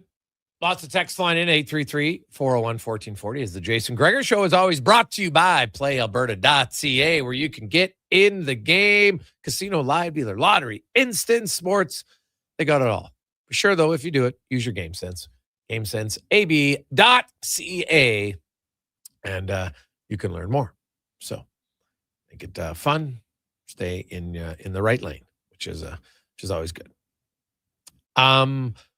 Lots of texts coming in, some interesting ones. I like this one because I thought the exact same thing. Hey, guys, I don't understand why the Rams didn't go for 2 after the last touchdown. Made no sense to kick the extra point and make it a 4-point game when they could have made it a field goal game. Mark, you know what, Mark? I totally agree with you because I think they thought, well, if we go up, if we miss it and then we score a touchdown, then we're only up by 2. That's what I'm going to guess was their thought process. But I agree with you that you try to, who cares if you're down 4 or 5? You're thinking, well, we have to score a touchdown if we kick the convert. And then if we miss the 2-pointer, we still have to score a touchdown. Right? You're worried about, well, if they're going to tie us, but you're not thinking about what you're doing. So it obviously didn't cost them the game, but I thought strategically at that point, late in the game, it's like I'll never, ever understand in the 2002 Grey Cup why the green and gold didn't punt for a single when they had like 9 chances to do it. 9, like Sean, that's where, you got to listen to your coach, but you're a punter. You could have said, man, I was trying to angle it out. I got too much of it. Right. I never understood that one. Right. Cons, because remember, then they had to go for the 2-pointer later. Didn't work. So now this one obviously didn't come down to that, but I thought the exact same thing why they didn't do it. Yeah, especially with Sean McVay and just the, his play calling and timing and everything like that. Like he couldn't find something that he'd get Devontae Adams the ball once again, like run the exact same play. It worked out pretty good for them. I was with you guys. I thought the same sort of thing, like make it a 3-point game, put yourself in a chance to kick a field goal to at least tie it if needed. Don't force yourself to get the 7. Yeah. Hey, guys, I like Bouchard, but he should be able to produce more points away with from McDavid and Draisaitl. If you're paying him that much money, then we'd score more. Again, offense really isn't the Oilers' problem. They're the 3rd highest-scoring team in the NHL. Limiting goals is the thing. But here's a fun little stat for you. Do you know McDavid and Draisaitl, when they play away from Bouchard, produce as much as Bouchard produces when he's away from them? Right? They're all better together. But even McDavid and Draisaitl away from now when they're together, McDavid obviously produces points, but I'm not expecting, it's hard to drive offense as a defenseman. Right? You can pass the puck and you can make breakout pass after breakout pass, put it right on the tape every time. But if your 3rd and 4th line guys don't have the ability to score, what are we saying here? You want your best puck mover who can thread a needle more regularly and more effectively than your other pair defensemen. out with your best forwards as much as you can. Right? That's just common sense here. You're not going to say, you know what, Evan, we're going to play you away from McDavid and Draisaitl more in the hopes it creates offense for the other lines. Well, but what it does is it decreases the offensive potential of McDavid and Draisaitl when you have Bouchard. Like, that doesn't make any sense. Like, no sane coach would do that. Like, no chance would you do that. That would be a bad with a capital B decision. Bad decision. So I do want to get to Bouchard's game a little bit more because I think that is something I'm going to tell you right now. We might not see again for another 30 years by any defenseman in the NHL. Like, it is hard to have 3 goals, 3 assists, and 6 points in a game by a defenseman. Right? It's only happened by 5 defensemen ever, and one of them happened in 1922. Okay? So none of us were around then. It was an amazing performance. And in every facet of the game did he dominate. It was so impressive by Evan Bouchard. And Paul Coffey's had 2 goals and 4 assists game for the Oilers. Cale Makar's had a 2-goal, 4-assist game. We've had a few guys have 1 goal, 5-assist game. Like, that's, Sheldon Surrey did that as a member of the Canadians, right? So those will happen. But 6, there's only in the history of the NHL 24 games where a player had a defenseman, that is, had 6 points. And 6 times they didn't even have a goal, right? They had 6 apples. And then another 6 times they had 1 goal. So you get into the hat trick range. Like, it's obviously very, very rare. And then you throw in, the time on ice, you throw in the shots, you throw in the hits, you throw in the fact that he's on the penalty kill, he's blocking shots. You throw in the play he made at the blue line to keep the puck in that allowed the Oilers to then score later on in that possession. Like, Bouchard had himself a heck of a game. A heck of a game. And one that you might say you never see again from an effect. Like Connor McDavid, as great as Connor McDavid is, he's only had 1 game in his career where he scored 3 goals, 3 assists, 6 points. Like, it's hard to do. Never mind a forward. Defenseman, hard to do. And the thing about Bouchard that I think separates him from a lot of the other defensemen is just how lethal his shot is. Like, not many wingers, centers can score the 3rd goal that Bouchard scored. Walks in right in the slot and absolutely, just overpowers the goalie. Just overpowers him. Perfect shot right inside the post. Like, it doesn't happen, man. And to me, that's what's so impressive about it. So, you look at Bouchard, and I will say, the one guy that no one's talking about right now, Evan Bouchard last year dominated when it came to 90-mile-an-hour slap shots or higher. Snapshot, slap shot, whatever. Just 90 mile. This year, Cons, he's second by a fair margin when it comes to 90 to 100 miles an hour. I'm going to give you 5 guesses on which defenseman has more 90-plus mile-an-hour shots than Evan Bouchard. There's only one. I'll give you 5 guesses. We're running against the clock and don't have much time. Can you save me the guessing and the embarrassment? Because I'm guessing it's going to be someone I don't expect. Oh, no. He's a top offensive defenseman in the league. Oh, Werenski? No. Cale Makar? No. Quinn Hughes? Nope. You know what? None of those guys, funny enough, none of those are even in the top 10. Power doesn't come to mind with those guys for me. Yeah. Younger Drew Doughty. Oh, nice. No, it's Darren Radish. Oh, okay. Tampa Bay. Like, Darren Radish has burst onto the scene this year in the NHL. Right? Like, I'm sure many of our listeners aren't aware that Darren Radish right now is right up there in defense scoring with 43 points. Right? He's 6th amongst NHL defensemen in scoring. 43 points. And you're probably like, who? And I get it. It's not like Darren Radish has been a guy that's burst on the scenes offensively. Now, he had 33 points and 37 points the last 2 years in Tampa Bay. but he's really emerged. That Hedman got injured. He got more opportunity, but his shot right now, he's had 55 90-plus mile-an-hour shots in the NHL this year. Bouchard's had 34, and Bouchard's second. Right now, 80 to 90 miles an hour, Bouchard has more, 75 to 48. So, Bouchard still, he has a lot of velocity on his shot, right? He has the, but when it comes to high end this year, Darren Radish, don't sleep on him. Don't sleep on him. The hardest shot recorded in the NHL this year is actually not a defenseman. It's the leading goal scorer in the 2025 calendar year. Morgan Geekie ripped one 103.03 miles an hour. Then Ryan Pollock was 103.01. JT Miller, 102.58. Colin Miller, Louis Crevier, Victor Hedman, Connor Timmins, Gustav Forsling, Rasmus Anderson, Darren Radish. Those are the 10 guys who've had a shot of 100 miles an hour or more this season. That's it. So when you look at Darren Radish's season, you got to be pretty impressed. You got to be impressed. Last year, Tage Thompson ripped one 106 miles an hour, which is crazy. But Bouchard last year, he had 74 92 to 100 mile an hour slap shots, most in the NHL. Hedman was second at 61.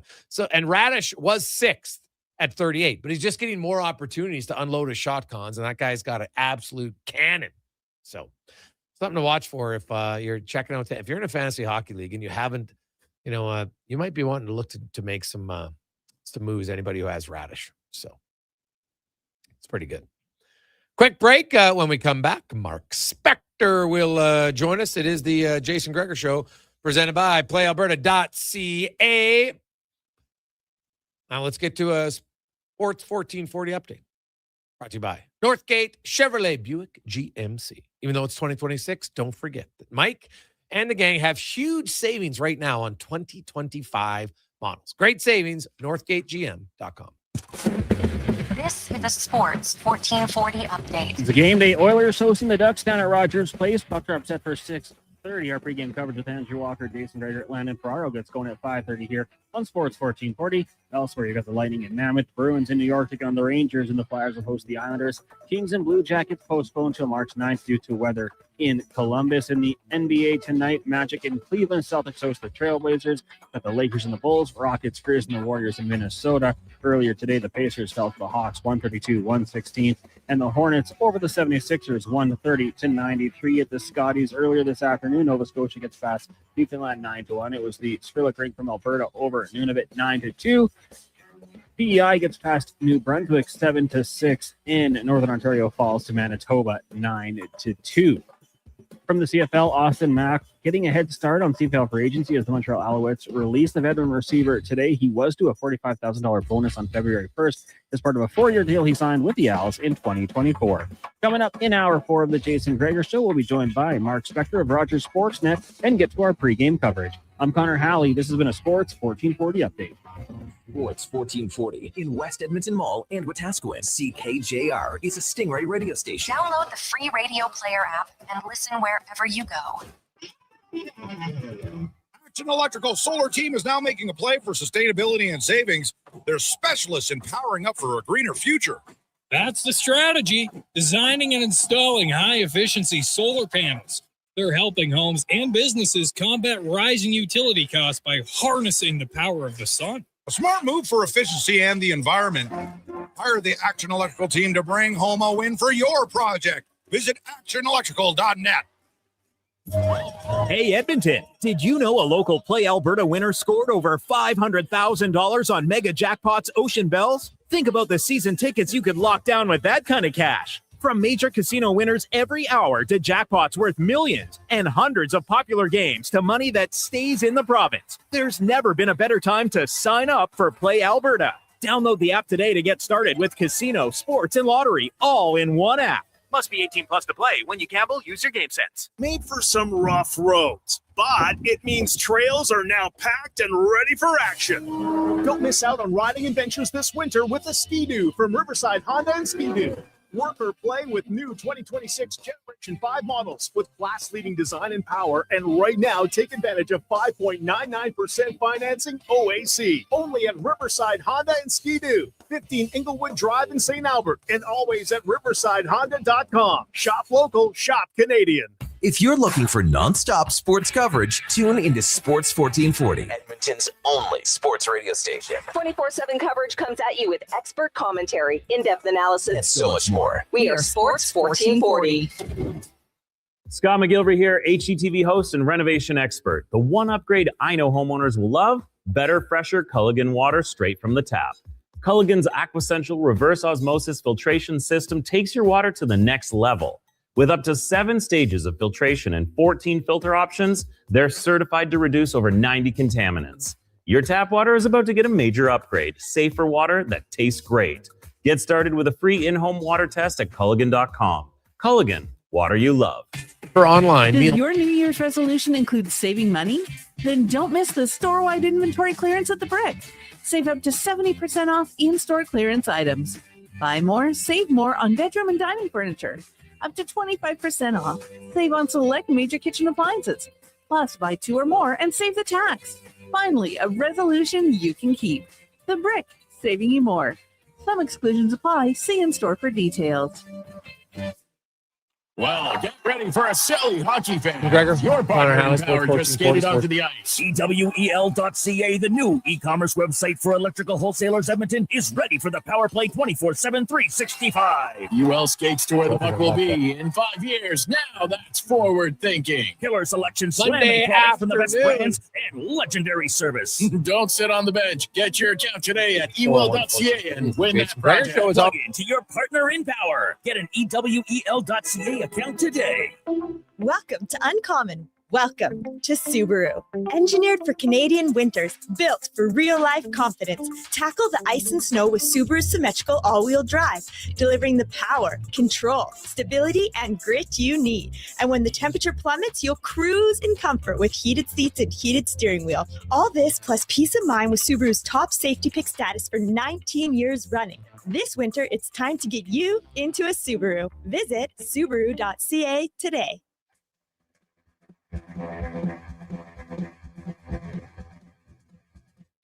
Portions of this hour brought to you by On the Rocks. The Oilers are back in action, and OTR is ready to be your hockey headquarters. $5.75 Molson Canadian, 69-cent wings, and you can play score and win every game. See more at ontherocksyeg.com. The Jason Gregor Show, the best of Edmonton sports talk and beyond. This is Sports 1440. Presented by PlayAlberta.ca, Alberta's only regulated online gambling website.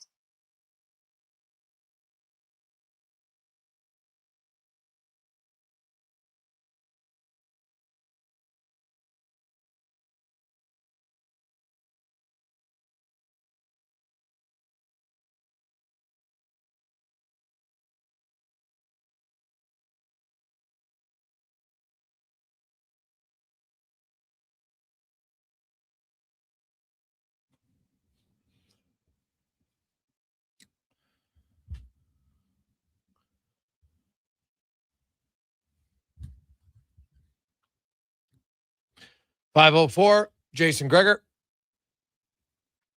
Connor Halley. Game day. Sports 1440. Sports1440.ca, YouTube, Facebook, X, and Instagram. Thanks for listening. Thanks for watching the show. We always appreciate it as the Oilers taking on the Ducks. A little earlier start time tonight. Remember, puck drop around 6:40-ish, and it'll be on Prime, not on your regular channels. So adjust accordingly. Make plans. Maybe some of your buddies have the channel. Maybe you got to go out to first round or OTR to watch a game. If you want to watch it, good chance based on the previous games this season. These two teams have yet to play each other. The Oilers have played 53 games. The Ducks played 52 games. So that's 105 games combined. The Oilers and the Ducks are 1-2 in the NHL for most combined goals in a game, as they score a lot and they give up a lot.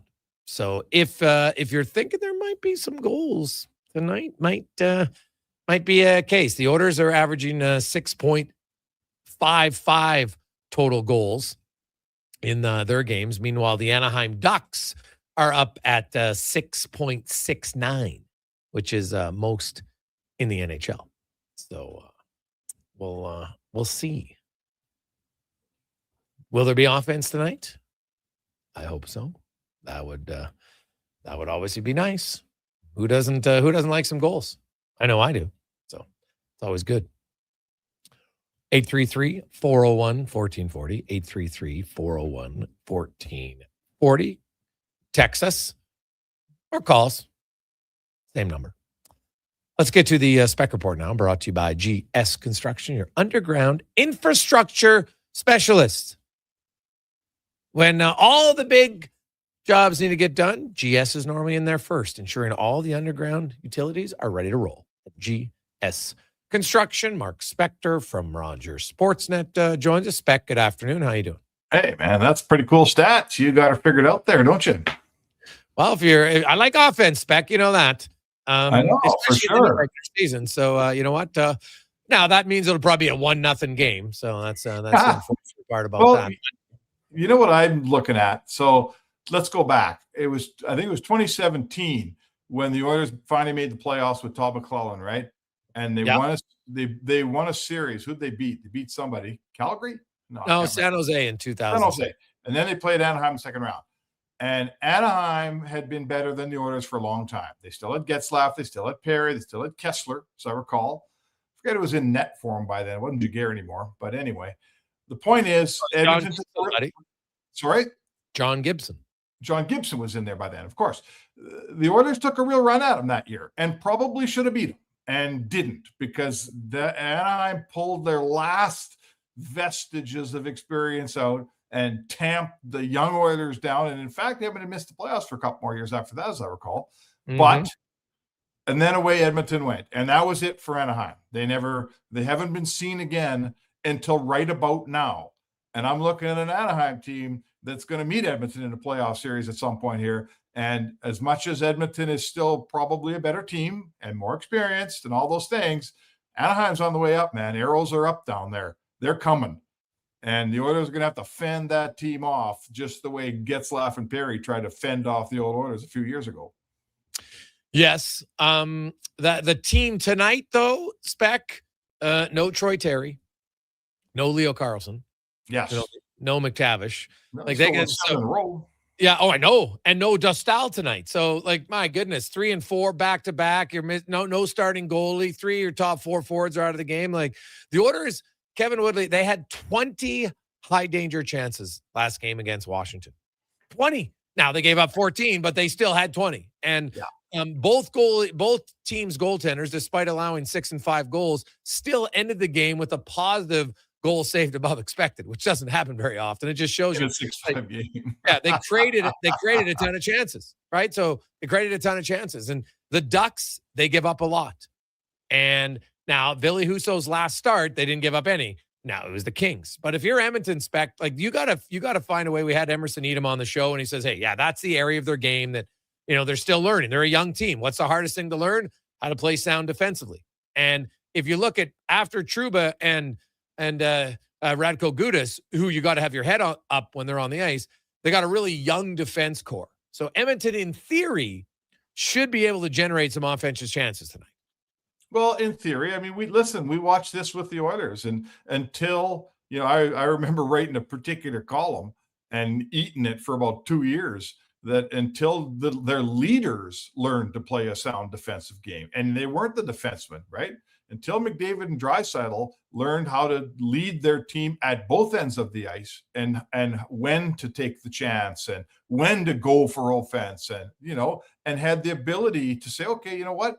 It's 3-1. That's enough offense. Let's just win the hockey game. Until Edmonton's best guys figure that out, and they have, Edmonton didn't have success. So Anaheim's going to go through the same thing. All their best young players have to, at some point, learn how to defend and have to, at some point, learn we're not going for it all the time. I'm not flying the zone every shift. There's times to fly the zone, but there's times to defend. So, you know what? It is. That's why I think this is a cool matchup because, to me, I kind of look at the Ducks. It looked like the Oilers 6 years ago. And the Oilers 6 years ago were a lot of fun. They had a lot to learn. Yes, very true. Very true. Now, Evan Bouchard, a game for the ages on Saturday night. 3 goals, 3 assists, 8 shots, block shots, big hit, great play to keep it in the blue line like that. Connor McDavid has had some really dominant nights, Spec. Like that night by Bouchard ranks right up there with some of McDavid's. Like just how well he played. His third goal was an absolute beauty and a rocket. Like that was a phenomenal game by Bouchard.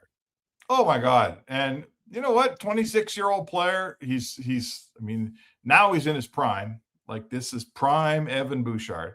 And, I think he's sort of a metaphor for what we were talking about just a minute ago. Like you'll notice since about November 15th, he's been a exceptionally sound defensive player as well. Right. I mean, he's never going to be a lockdown guy, whatever, name one for me, Edmondson or one of those guys. That's not who he is. I don't want him to be that guy.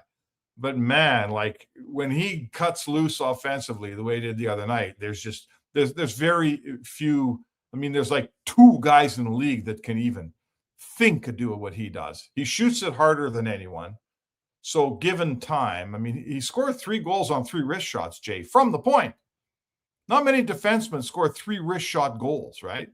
Like the Boosh bomb wasn't out and he had a hat trick. So listen, it's all there. It's a package. And I see the debate now, right? In the game since Drew Doughty was named to the Olympic team, so far the points are 18 for Bouchard and 0 for Doughty. And people are already second guessing the fact that Bouchard's not on that team and they haven't even left for Milan yet. Yeah. And that's going to happen, right? And I understand it. I was surprised at all the defense when they took, like, I never really buy the theory. Well, you can only have one offensive defenseman. Bouchard's more than just an offensive defenseman. He might be their best penalty killing defenseman right now. Makes a lot of good decisions. And, he's very strong on his stick. Watch when Bouchard has a chance to clear the puck, how it gets out, and then compare it to some of the other guys who, when they get a chance, it doesn't always go out. Yeah. Okay. And he's learning how to, you always talk about this, Jay, guys who only practice the things they're already good at. Like there's no point in it, right? Bouchard's come in the league and he's improved all the things that he wasn't good at. And he's so much better now defensively than he was. You gotta differentiate between a one-off mistake where you cough a puck up and it goes the other way and poor defensive play. Is he still guilty of the one-off? Yeah, he's guilty of the one-off. He's got the puck so much. Yeah, he screws up sometimes. That's the way it is. But that doesn't make you a poor defender. It doesn't mean you can't defend.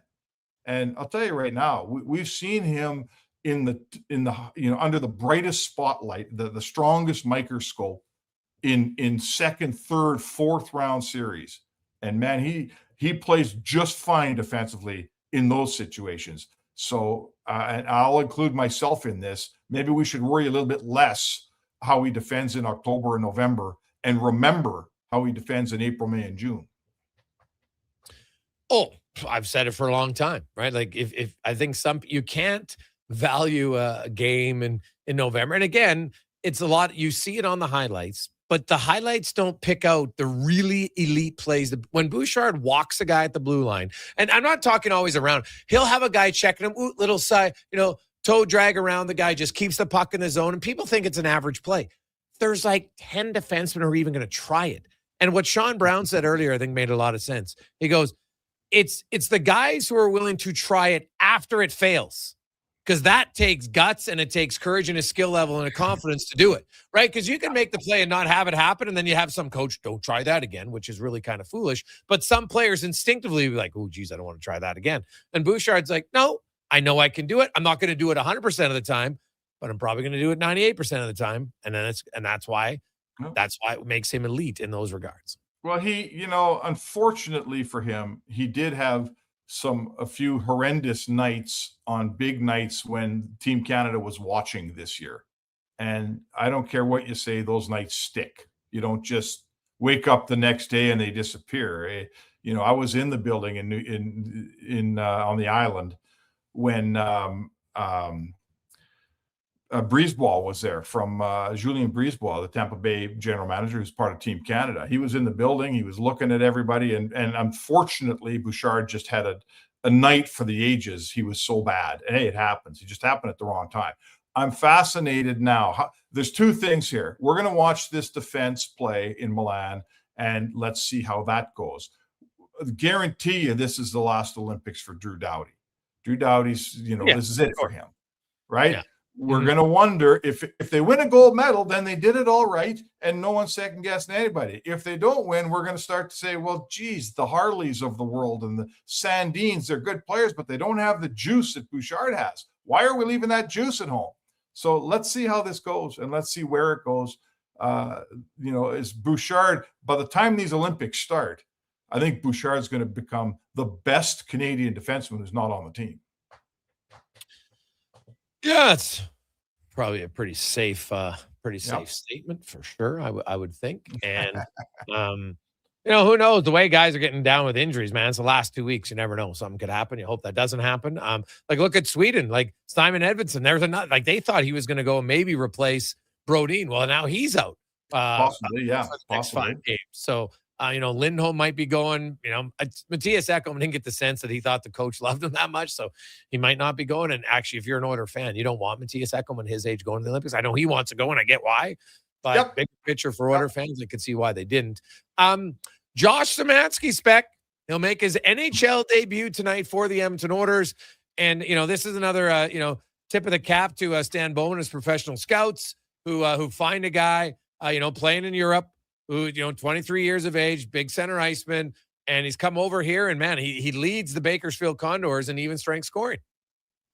Yeah, and these are the little pickups. Like, oh my God, if Bowman and his people could wipe July 1st off their menu, he'd win GM of the year every year. Right? Well, he's only had one, but you're right. He's only had one. He's only had one. He wasn't there for the first one. July 1st is killing the Oilers. The rest of the time, oh my God, are they picking up good players all around the league, right? Bud Colson and Szymanski and Roslovic, and they're doing a great job. So anyway, this guy, you're right. You get a free player and a young player. We saw him at training camp this year, and he was far better than we thought he'd be. For one, he did play. Now, did he just play 1 year in the OHL, Jay? No, Szymanski played 2.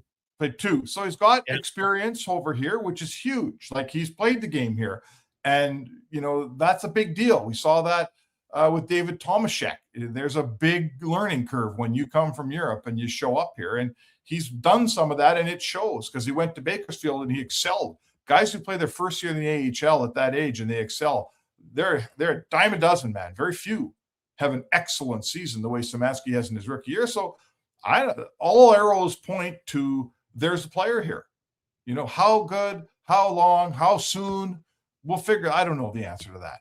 But all arrows, when I look at players we've watched come and go and here and there of all these years, they point at Szymanski. This guy's going to be a player, and he's a player you got for free.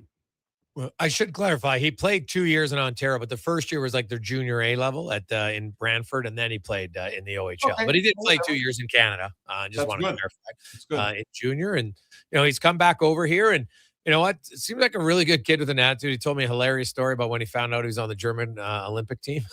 Oh yeah, what did he say? Well, he was driving in his car, and he was doing an interview with a German reporter who had found out that he was on the team somehow before he had even talked to anybody on the team.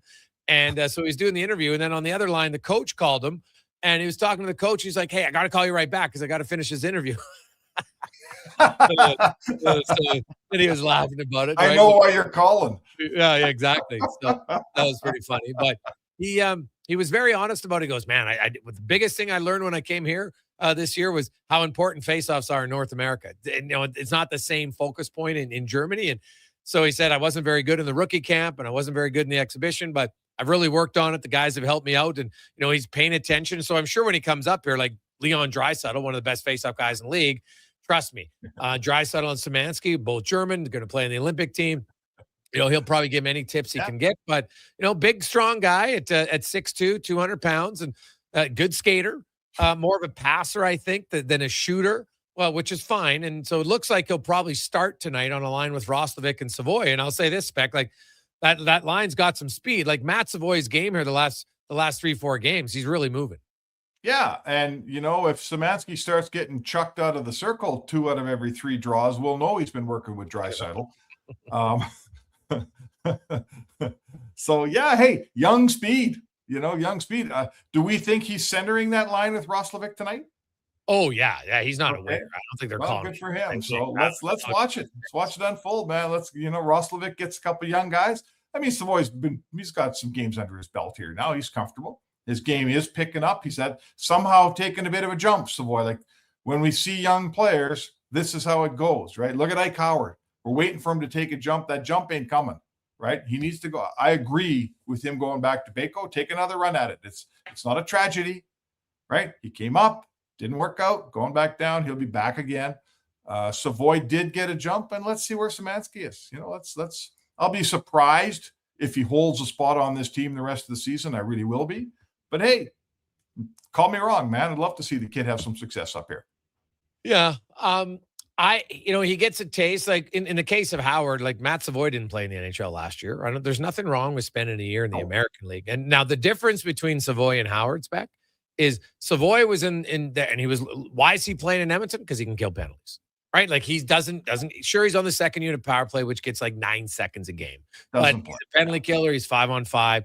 He's fat. Where the Howard, people are going to look at his point totals when he goes down. I don't doubt that he can score at the American League level.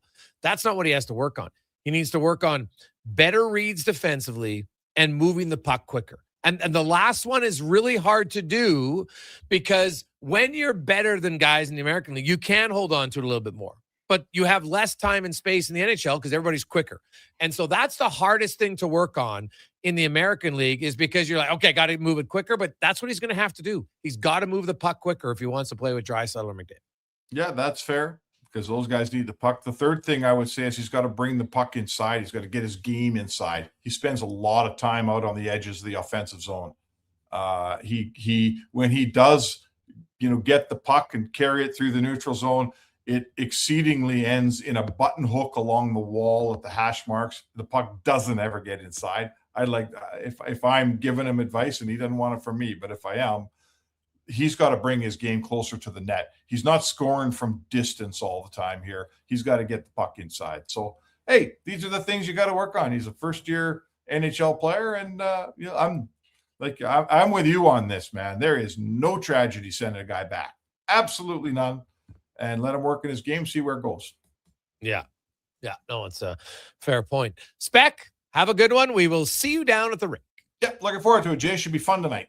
There you go. There's my Mark Spector, the Spec Report brought to you by GS Construction.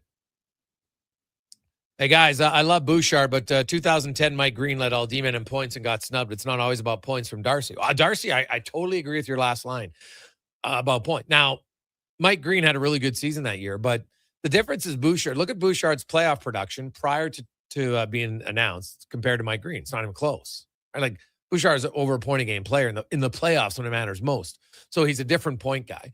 Also, I'm just looking at who are the guys that beat him out. So if you look at who was named to the Canadian team in 2010, right? You had Scott Niedermayer, like world-class Hall of Famer. Chris Pronger, Hall of Famer. Shea Weber, Hall of Famer. Duncan Keith, Hall of Famer. Drew Doughty was a rookie, then young guy. Well, not a rookie. He was young in the league. Now he's a Hall of Famer. Right? So, and was Dan Boyle the other guy on that team? I can't remember who was the other defenseman on Team Canada. Was it Joe Volcons? Maybe I have to look it up in 2010. But those guys are all Hall of Famers. You look at this year's team on Canada's back end. Cale Makar, probably going to be a Hall of Famer. Colton Parayko, no. Sanheim, no. Now, Drew Doughty is, but this is Drew Doughty, 16 years later. Right? It was Boyle. Okay, good. Dan Boyle is a really good player. And I just look at the guys who got picked ahead of him. Like, there's no Shea Weber. There's no Duncan Keith. I'm excluding Makar. Makar is obviously very good. Then there's Niedermayer and Pronger. Like, that Canadian team in 2010, that was a loaded hockey team, right? Especially on the back end, right? And I look at this team and I don't see, that dominant of guys on the back end. Like, I like Thomas Harley. I like Josh Morrissey, but, Shea Theodore, like, are any of those guys, other than Makar and Doughty, are any of them projected to be Hall of Famers? Like, none of them to this point have done anything like that. So the guys that Mike Green lost out to were all guys that by 2010, Pronger was a Hall of Famer. Niedermeyer was a Hall of Famer, right? Duncan Keith was well on his way to it, right? The season he had. He was a remarkable young player. I just don't see that with this group. So I look at Bouchard and I'm like, if we were just looking at resumes of him compared to those guys, look what he's done. And I don't see why you can't. I don't buy the argument you can't have Makar and Bouchard on the same team. Like, that doesn't make any sense to me. Right? First of all, you could make an argument Bouchard might be a better power play player than Makar, number one, if you're talking only power play. But he kills penalties. Plays 5-on-5. Why wouldn't you want? And you've got McKinnon on one line and you got McDavid on the other line. Why wouldn't you want one of Bouchard and Makar, who everybody agrees are the two best passing defensemen? Why wouldn't you want them on separate pairs? Now you can have one pair. You could have Makar out with McKinnon. You could have Bouchard out with McDavid. So I've never really bought that argument. Now, I think Canada's going to win anyway, even if he's not on the team. But I think you could make a strong argument why he could be deserving of going there. Right now, the other guys will be fine. And don't tell me Bouchard can't defend. Watch the damn playoffs. Are you telling me Bouchard didn't defend the playoffs? Just yes or no. So I don't care about nobody because I can show you highlights of the other guys making bad plays in the regular season. But in the playoffs, Bouchard, you can't argue he doesn't defend. Hey, Greggs, will we ever see Clattenburg again? Well, I talked to Connor. Very strange injury. So in his left hand, on basically your ring finger on your left hand, just kind of take it down from your knuckle and go there. He went to twist, and that's where the bone broke in his hand. And so he's out for another 5 weeks, probably till the end of February. So he's hoping to be back early March. Is kind of the diagnosis for him. But I think by then you probably won't see him again this year. But I'll tell you, no, that guy's coming because they have no one in the organization. If he's on my fourth line playing 10 minutes a night, if he can learn to kill penalties like Olivier, people forget that. That's what Olivier does. He kills penalties. And so if I'm Connor Clattenburg, that's what I'm working on, man. I'm working on, okay, what can I do to become a penalty killer? Right. And if I'm in the American League next year, I'm knocking on the coach's door every day. I want to kill penalties. I want to kill penalties. I want to kill penalties because that'll get him ice time to stay in. But no, I don't think you'll see him this year, but definitely down the road. You might see him for a game late in the season, potentially. We'll see. We'll take a break. We'll come back, and it's the pregame show. Walks is in early. He's very excited. His afternoon nap was cut short, but he's ready to roll. That comes up next here. It's the Gregor Show presented by PlayAlberta.ca. Does your New Year's resolution include saving money? Then don't miss the store-wide inventory clearance at the Brick. Save up to 70% off in-store clearance items. Buy more, save more on bedroom and dining furniture. Up to 25% off. Save on select major kitchen appliances. Plus, buy 2 or more and save the tax. Finally, a resolution you can keep. The Brick, saving you more. Some exclusions apply. See in-store for details. Need a new ride for road trips, errands, or just life on the go? Go Auto offers a massive selection with over 15,000 new and used vehicles to choose from. With over 70 locations across Western Canada, finding your next ride has never been easier. Whether it's a roomy SUV for the family, a sleek car for the open road, or a rugged truck for your weekend adventures, you'll find it here at a price you'll love. Explore thousands of vehicles today at goauto.ca. Come for Canada's largest trade shows, the biggest names in entertainment, exhilarating sporting events, and more. And stay for the experience at the Edmonton Expo Centre. Looking for the perfect place to host your next big event? From trade shows to galas,